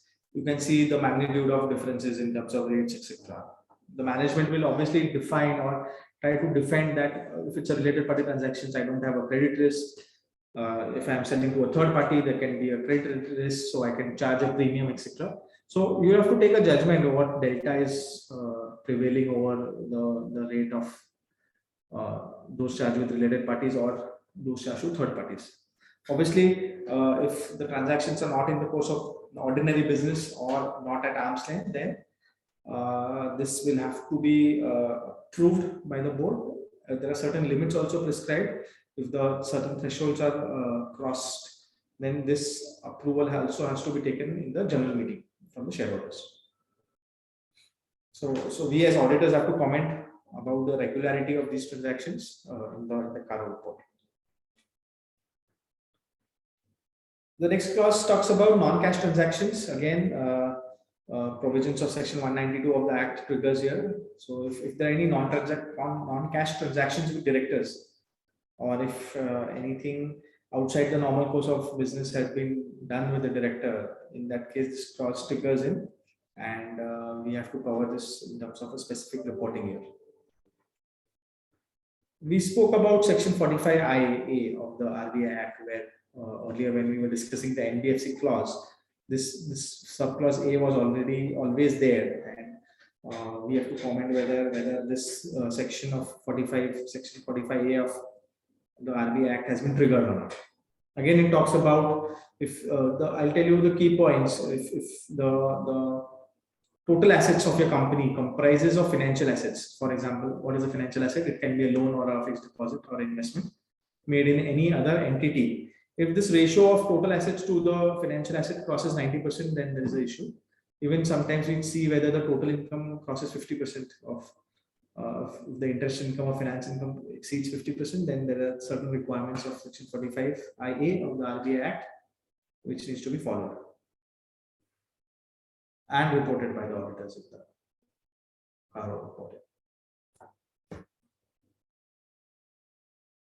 Then there were certain clauses where there were certain tweaks, PPNE, where we continue to disclose whether the assets are the assets are properly maintained by the company, if there's a proper record of the fixed asset being maintained, the location, etc., maintained properly or not. So again, then the other clauses talks about title deeds, etc. So here it is aligned to the terminology where there were certain changes in the accounting standard 10, where term fixed assets have now been replaced with property, plant and equipment, largely to align with Ind AS. So here some small changes have been made in the PPNE clause, which is clause number 1 in case of the PPNE clause. The next clause talks about inventory verification. So this clause deals with when first it talks about whether the inventory has been properly, adequately verified by the management at regular intervals or not. So part number A, whether physical verification of inventory is done or not. Second, if that is done, what is the level of discrepancy? So here you have to see if the discrepancy is more than 10%, then specific reporting is required. So now again, some judgment here, what is 10% and how much, at what levels that 10% should be seen is a critical one that we need to check. So here the clause talks about every class of inventory. For example, your company is having say 3 classes of inventories. It can be raw material, WIP and finished goods. So this 10% criteria is to be applied at each class of inventory. And again, factually, if it is more than 10%, then specific reporting is required to be done. If it is not more than 10%, you can say it that way, that inventory has been properly verified and no major discrepancies exceeding 10% of the each class was noticed on such verification. Coming to loans and advances, the ambit of advances, and we were discussing this, it has been increased. So here again, advances in the nature of loans are being introduced newly, where we were discussing about the advances customary or not. So here again, we discussed this in the earlier slides where if specific loans and advances are given, whether the repayment of principal interest has been stipulated and whether it's regular or not. Again, goods and services tax was not introduced earlier, so then some clarification in terms of statutory dues, that GST dues are also statutory dues. Again, very much obvious and factual. And again, some changes in terms of disputed liabilities on the income tax, sales tax, and custom duties, etc. So these were some few tweaks which have been added to bring more clarity in the definition of statutory dues.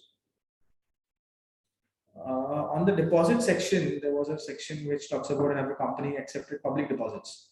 So again, there's a concept of deemed deposits also, which is covered in the Act. So this is made more clear in terms of deposits also include the deemed deposits. Deposits in the nature of loan. Correct. I'm not sure if you are able to see the guidance last note. slide. In the guidance note,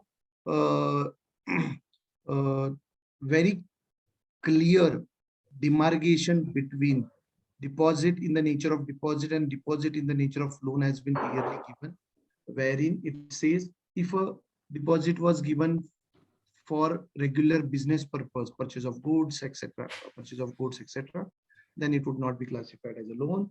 If it's anything other than that, it would be covered. So guidance note is very well drafted in this regard, and a very good clarity has been given. Right. Okay. So maybe it was very quick because the question answer is going on parallelly in the chatting mode. You guys want to cover anything which is of Chandan, you want to cover anything? Where I think so. We covered everything as anticipated. This today we were to complete it early because yesterday it was 30 minutes overall discussion, and today it's there. That's fine. I think so. Amruta, over to you now. Yeah, maybe I'll just quickly cover. I think it's almost there. I think yeah. There is one more clause. Harsh, but it's a quick one. It's a deletion from the. You complete that, and then let's hand over to Amruta. Yeah. Just before that, Harsh, I have posted Schedule 3 presentation in the chat box. You could see that. And once we complete the CARO, I will also post that so that everyone can see the presentations, as we Amruta informed at the start of the session that we will be sharing the presentations for everyone's ease. Yes. Also, the video link to the sessions at the Pune branch YouTube channels that we will be taking up. Excellent.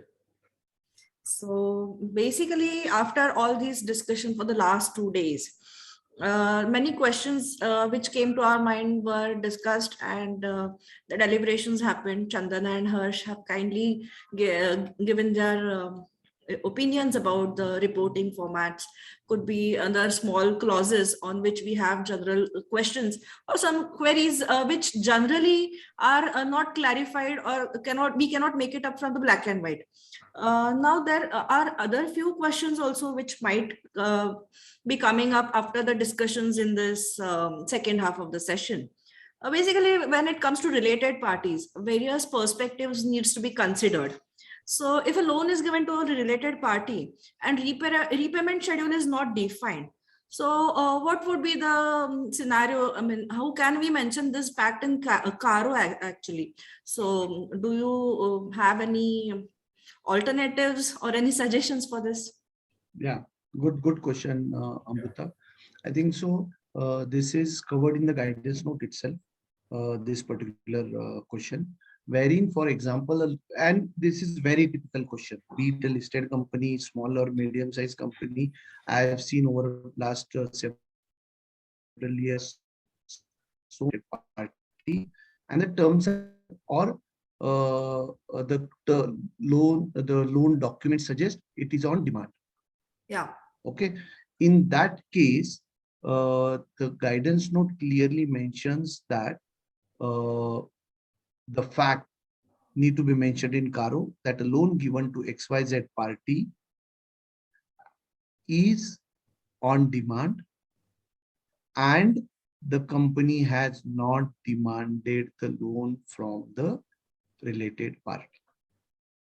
These are the words one need to add in their CARO report, because CARO is a fact-based reporting, and hence we as an auditor need to mention this fact.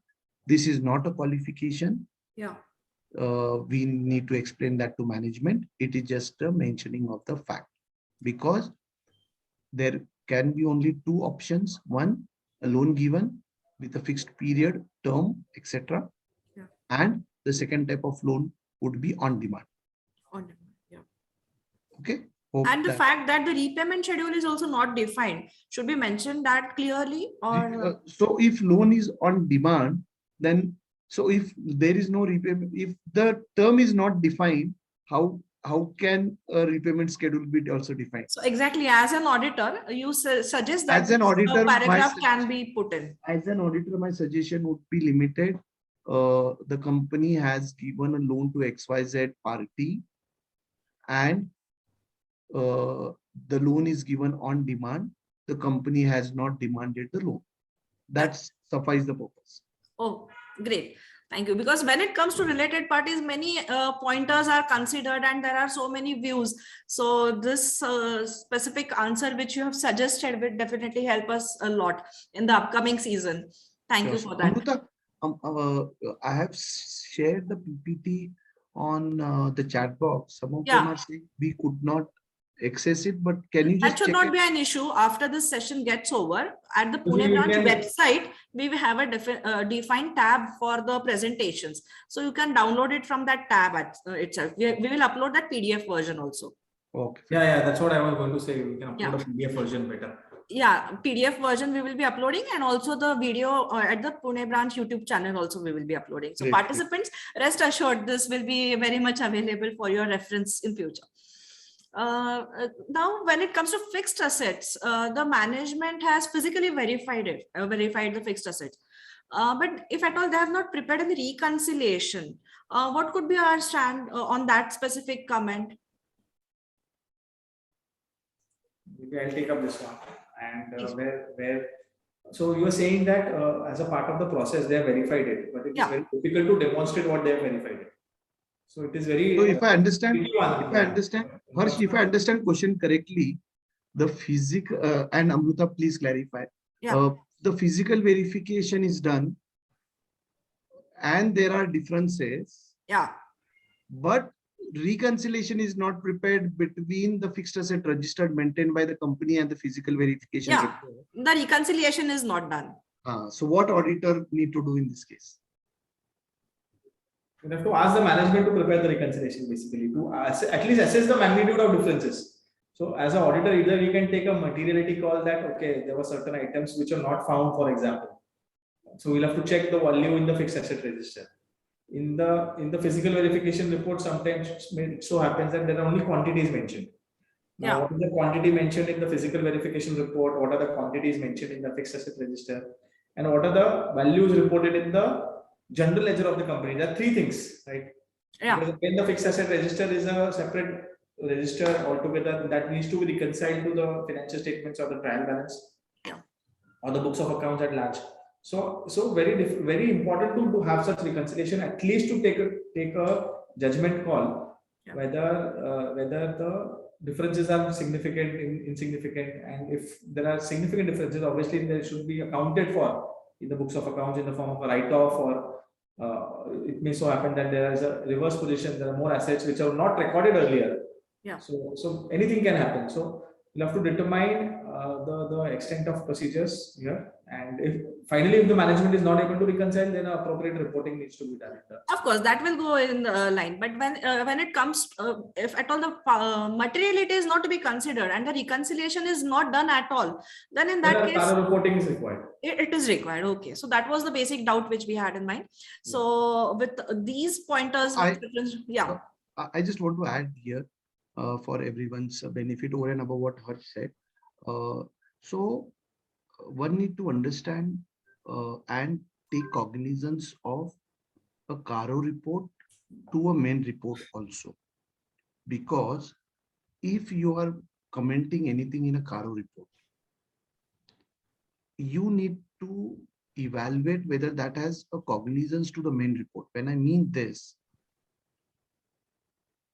if in fixed asset register you mentioned that the reconciliation was not prepared or we have not got comfort, etc., how you will get a comfort over the completeness and the valuation of the fixed assets? Okay, so my contention here would be request management to prepare a reconciliation. Okay. And identify the difference, if any, is material or not material, which we need to ask the management to do it. And we need to ask management for recording all those adjustment entries in the books of accounts. And I think so Niranjan has clearly mentioned existence and valuation, which are the critical assertions mentioned, and those need to be demonstrated. I have seen, and rather I have commented in various cases when there was a comment in a CARO for fixed assets or inventory, a similar comment or a appropriate comment is given in the audit report as a qualification. And hence it's very crucial to ensure these two items. Niranjan sir, I have added you to the panel. Request you to please share your views also and some experiences about this specific point which we discussed. No, actually, yeah, thank you. Thank you. Now, actually, what happened is that we had a few cases where the company actually did not have a reconciliation prepared. And we had to ask them to either reconcile it and adjust the differences, or actually in one case they were said that it was not possible for them due to time constraints. So any possible material misstatement out of it, in a statement which could come out of it was not really ascertainable. So we had to ultimately qualify the report for that. Exactly. I think so Niranjan made a very valid point, and this is relevant for small, medium, big size companies, and all three sizes of companies I have seen auditor commenting wherever appropriately required. Let's not shy away from reporting. Let me tell you, next year they fall in line, and then next year they reconciled it and gave it to us. Exactly. Same experience. This will happen for next few years if you give a leeway. Yeah. It will so happen that thanks they'll say we'll do it now. For giving it the practical aspect for our fellow colleagues in practice and also in industry. So Sonar sir has also made a valid point that in the absence of reconciliation, that there could be a possibility of a red flag, and that is a red flag basically, and could be a possibility of fraud also. Thank you, Sonar sir, for your views also. I request Narendra Agarwal sir to please unmute yourself. You have some query, I guess.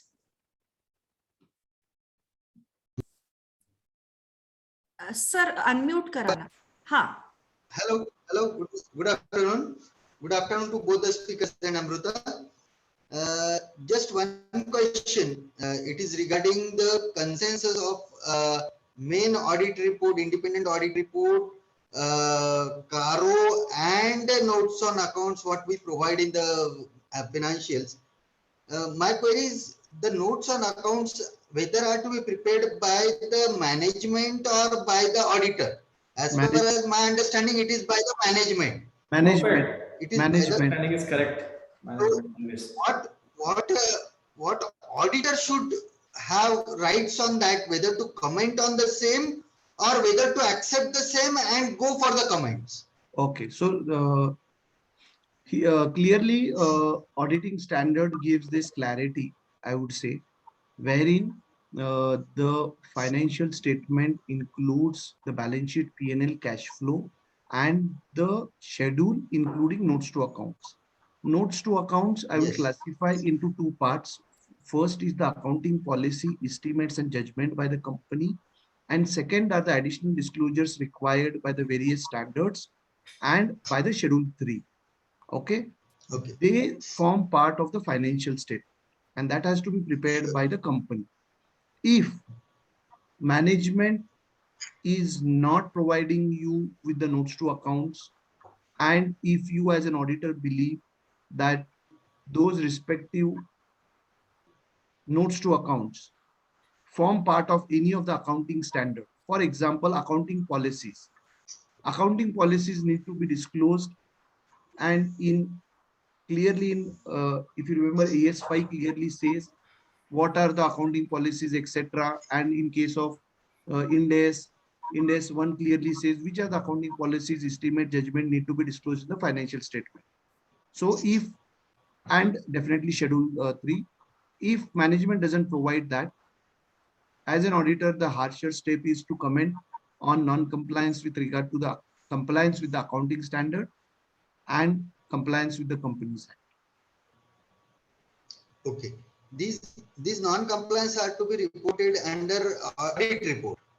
In the audit Yes, report. in the main audit report. Because ultimately management has a right to add whatever required in the financial statement. As an auditor, we can suggest, we can guide them what need to be considered in the financial statement, in the notes to accounts, etc. But if they are adamant and they say, no, we don't want to give these details, one need to evaluate whether that jeopardies are independence, jeopardies the shareholders from the interpretation of the audit report financial statement. So for example, there are some notes which management is not ready to give. We need to evaluate whether that impacts anywhere or it is a mandatory disclosure or not. Accordingly, we need to comment in audit report. For every small thing, if management is not ready, comment is not required. Not You have to overall And see the the open contrary- fair view of the financial statements at the hub. Simple, Harsh, very Yes. simple. Companies Act, Schedule 3 gives which are the mandatory disclosure. Correct. Accounting standard gives which are the mandatory disclosures. Not giving a disclosure is a misrepresentation. So that is But tantamount to your qualification. not giving a disclosure whenever it is applicable and gives better clarity on the financial statement need to be evaluated.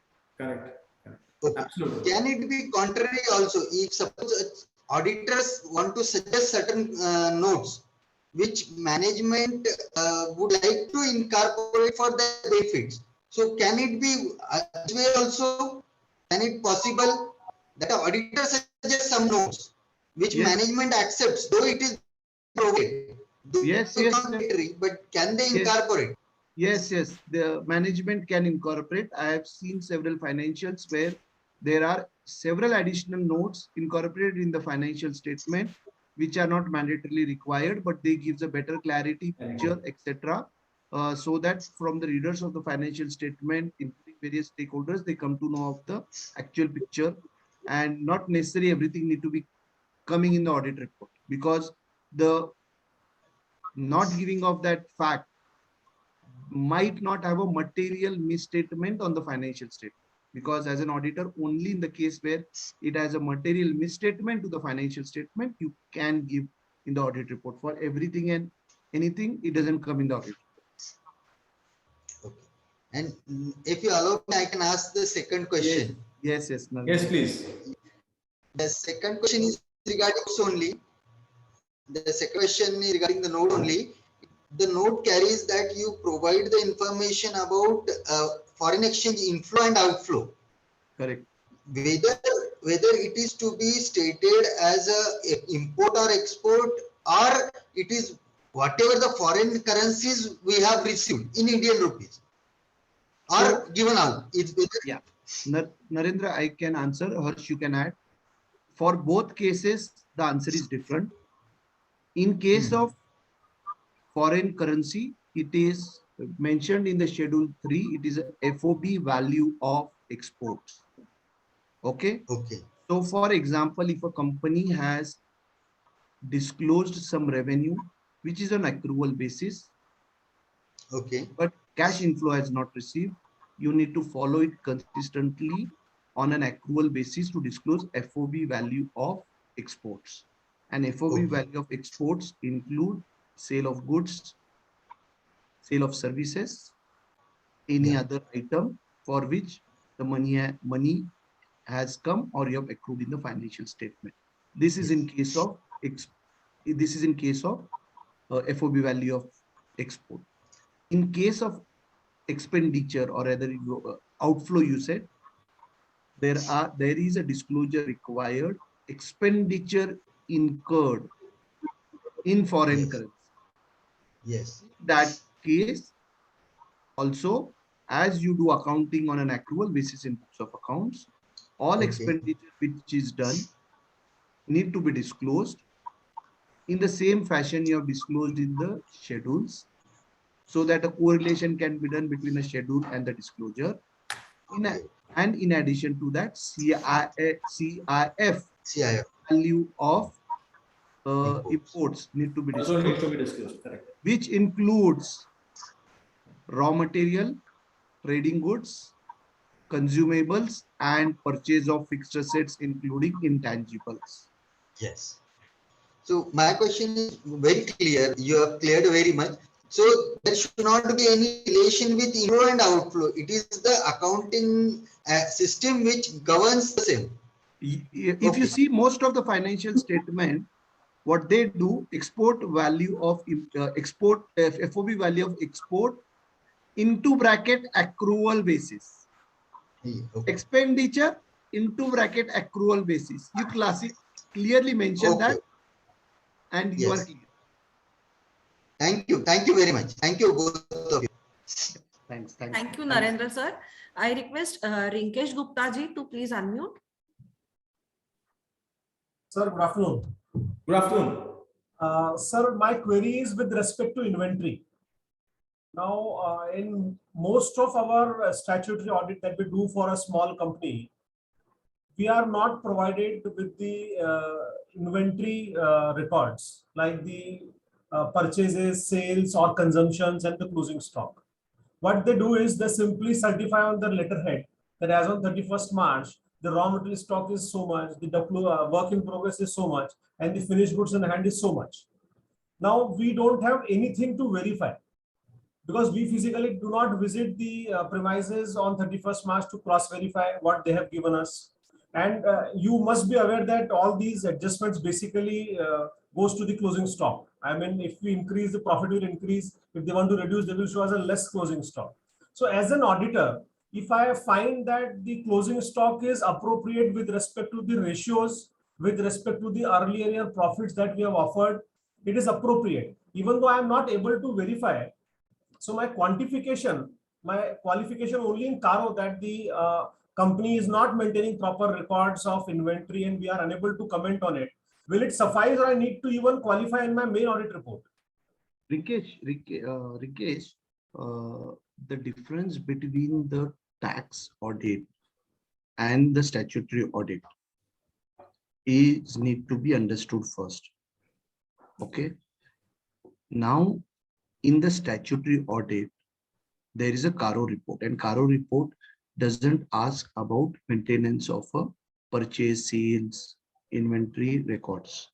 It says whether, and I'm talking about inventory now, because the requirement in fixed assets and inventories are different. In inventory, it says whether the company has carried out the physical verification of inventory as planned throughout the year or as at a balance sheet date. Okay. Guidance note clearly suggests that the management need to carry out the fixed asset, verification of inventory. And as an auditor, you need to do a sample checking to ensure whether the instruction was issued for the physical verification and whether wall-to-wall verification is done by the company. Okay. And I would suggest you need to visit on 31st March for the stock verification. Okay. I understand your feeling, and I have seen last 20, 30 years how the practice was done. But if you see the FRRB reports, and if you see various discretionary committee reports, wherein a lot of places we say this is certified by management, is becoming an issue.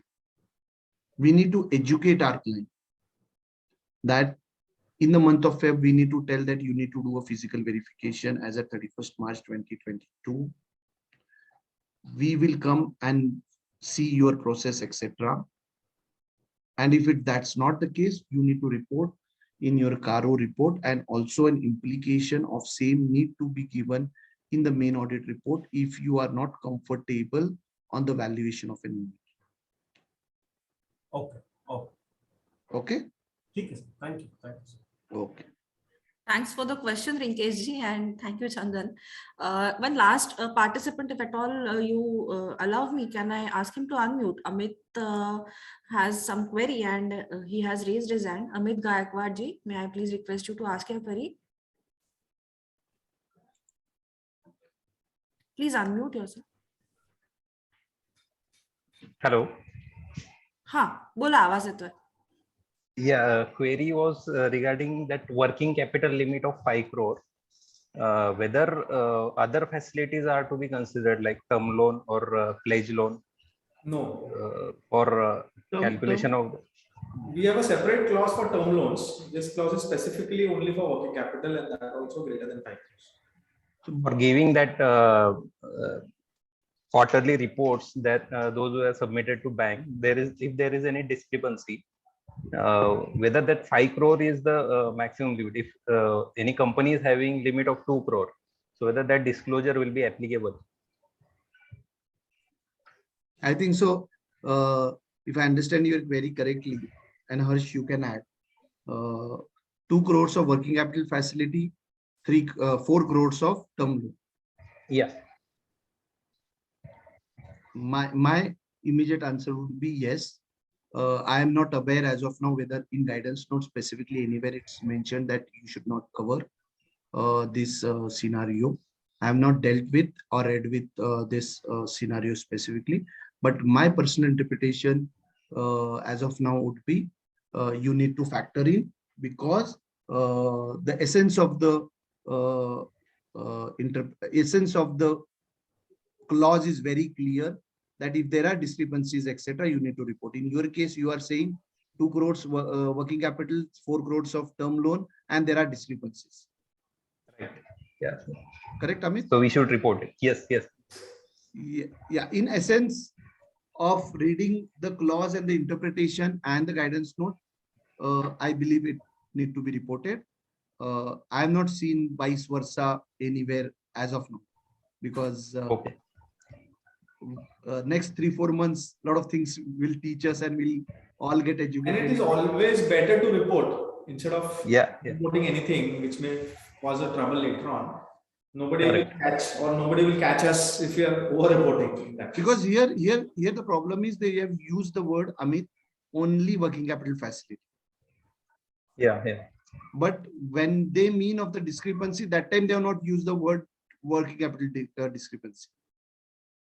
Okay. Yes, thank you. Thanks for the query, Amit, and thank you, Harsh and Chandan. We have one question in Q&A tab. If you can please address the same. Yeah, I think so. There is only one. If the previous auditor has resigned due to wrong practices followed by the company, should he mention the same in NOC? If he believes as a professional conduct, as per our professional conduct practice, we need to inform. Yes, we need to. But if we believe that doesn't have any implication, etc., that is a professional judgment one need to take. The second question from Soham is 5 crores limit does not include non-funded. Yes, not it. It's only fund-based. Fund-based limits of 5 crores need to be. Okay. Amruta? Yeah, if at all someone has to make any comment about the going concern, we had discussed this at length last year and Chandan had helped me a lot in mentioning and presenting the same. So if you could please share with the audience also that how the fact of going concern being to be mentioned in the report be presented, especially the specific notes with the notes to accounts and in the main report in the which paragraphs and the wording sufficiently. So if you can please guide the other participants also. If you remember, we had discussed this at length last year. Yeah, in the month of December. Yeah. Yeah. So so I will just elaborate the point, and Amrita, you can add. So if you believe as an auditor that there is a going concern issue in the company, whether any note should be also coming in the financial statement, and how should we flow that note to the main audit report, whether we need to give a EOM or whether we need to give a audit report qualification. That was a question what I remember, Amrita, correct? Yes. So coming here as an auditor, we need to take a cognizance of a balance sheet. In balance sheet, we need to see whether the current asset and the current liability position first. If the company has a negative current liability position, which means the net current liability is more than the net current assets and a significant deviation from it, then definitely it raises an alarm. If you have concluded your position and you believe that the company might not continue for more than next 12 months, because standard clearly says you need to evaluate whether next 12 months company can run, function or not. And if all the assessments and everything is concluded, okay, because in the notes to accounts, we say the financial statement has been prepared basis the going concern basis. Okay, as an auditor, we need to ask management to put a note in the notes to account explaining the situation, position, etc. in detail, giving the facts by the management, why management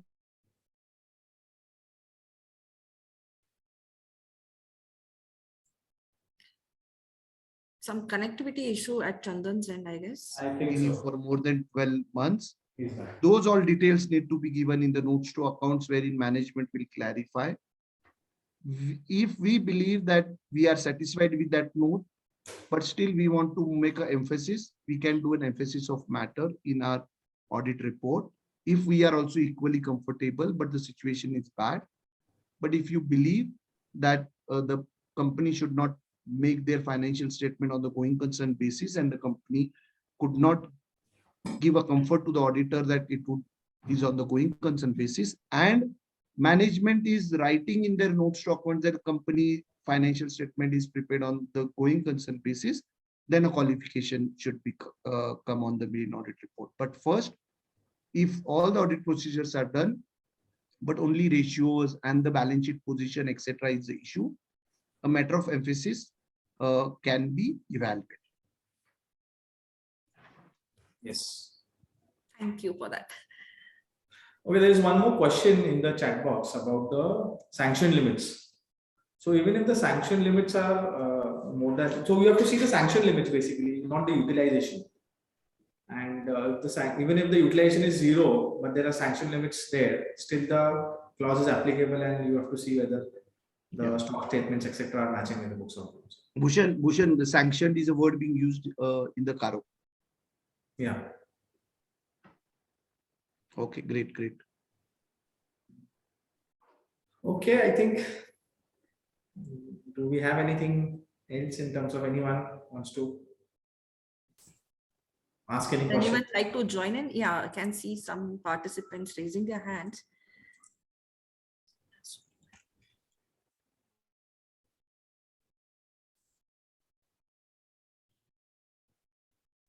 Bhagwat sir, if you can please. Hello. Unmute. Yeah, if you can unmute. Yes, please. Yeah, I'm audible. Yes, sir. In case of payment of liabilities, whether the company shall be able to pay its liability in next 1 year. Suppose the credit allowed, the period of credit allowed is more, and the credit availed by the company is less. Then in the financial statement, maybe the current assets are more and current liabilities are lesser. But the period that means the debtors are allowed more credit period than the creditor. Then there may be a chance that the company may have a cash flow shortfall. So how that will be dealt in this clause? So if you can clearly see that there is a shortfall, And obviously that will also come out in the analytical ratios, which will be required to be given in the financial. It will not come in the analytical ratio because current assets will be more, current liabilities will be less. Okay. But So the you're saying period, that, but still they will have some dues which will fall after 12 months, which are still repayable. Correct? If I'm getting your question correctly, you are saying that company is not liable to pay for next 12 months because some of the credit notes are more than 12 months. No, suppose means credit allowed is 6 months and credit availed by the company is lesser, only 1 month like that. Availed in the sense from the debtor side, you want to say? Creditor side. Okay.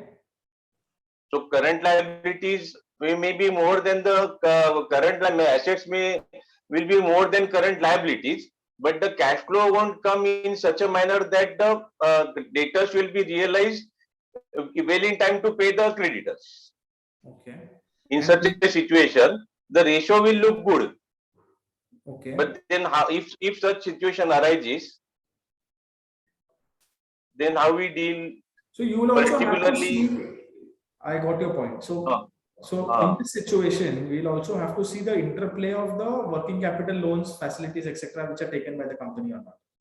And judgmentally, we'll have to decide whether there would be any default or not. Suppose if the creditors are, we'll have to pay the creditors even early, and you are saying that debtors will not be able to fulfill that. It is so possible that the company is having, say, good margins, or they are even having the element of financing in the cost built up. So, for example, some companies do that, right? If you are going to buy cash, 100 rupees is the price. If you want to avail, say, 6 months credit, 110 is the price. So it is so possible that the company also has some working capital facilities. So all these aspects will have to be taken care of while we are giving an opinion in the CARO for the next 12 months. Now what I'm asking may apparently be foolish, but I want to ask it, that whether we can take a letter from the promoters to the effect that in case company fails to meet its liabilities in time, they will ensure that the funds will be made available to make the payment. This is very well possible. In fact, in many companies, this is a very established practice that sometimes what happens, the group is doing good, but say take an example of a subsidiary who is not, who is in the startup phase, for example, or if the industry is such that they are making losses, but overall the group is well established group, financially also they are liable. So even in such cases, there is a concept of support letters, which is given by the holding company. In your case, a promoter can also give a support letter. But just that, the point that is to be taken care of here is that you can mention that this fact in the CARO clause, and also in the financial statement that such and such support letter do exist. And if at all the company fails, then the Mr. Promoter will come in and ensure that the company will not fail. So this fact can be brought out in the financial statement in the note, and also we as auditors can reproduce this, that basis this support letter we have giving this opinion. Rajiv, just one thing to make a note here. When you as an auditor can't blindly just rely on the support letter by the shareholder, we need to also check and document in our file whether the promoter stroke shareholder who has given a support letter, he also has his healthy balance sheet stroke cash flow, which that's why I asked first of my God. That is why I asked my question as a foolish question. That was the very reason, that whether his support letter only will suffice or his financial strength will have to be assessed indirectly. So we need also see that, because ultimately if we are relying on that support letter, we need to also see whether the financial stability of that shareholder is equally important. Thank you so much. Amruta, you are on mute. Amruta, you are on mute. Narendra sir has raised his hand. Thank you for joining in, Rajiv Bhagwat sir. Narendra sir, can you please unmute? No, it was last time which I discussed. Okay, sir. So I have to lower my hand. Oh. Okay. I think so. Amruta, I think so. Yeah, so if there are no other questions, definitely we can propose a formal vote of thanks. Actually, the basic idea of this last question and answer session, and to make it more interactive, was the same, that we can participate and get the queries resolved as much as possible, because the upcoming audit season is going to be crucial with these new amendments and the new changes which we'll be considering while performing our duties. So with this note, I thank Chandan Lahoti and CA Harsh Agarwal on behalf of the entire organizing team here at Pune branch. Actually, thank you is a very small word for both of you, because passionately you have mentored so many other sessions, but when it came to these sessions, within a week span, you've prepared these presentations and shared it with the audience, also consented to address the queries afterwards as well.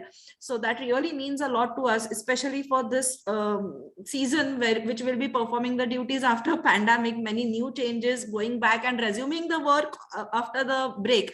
It is going to be a tough time for all of us, but with such wonderful knowledge sharing sessions from the faculties, definitely I'm sure the participants have benefited a lot.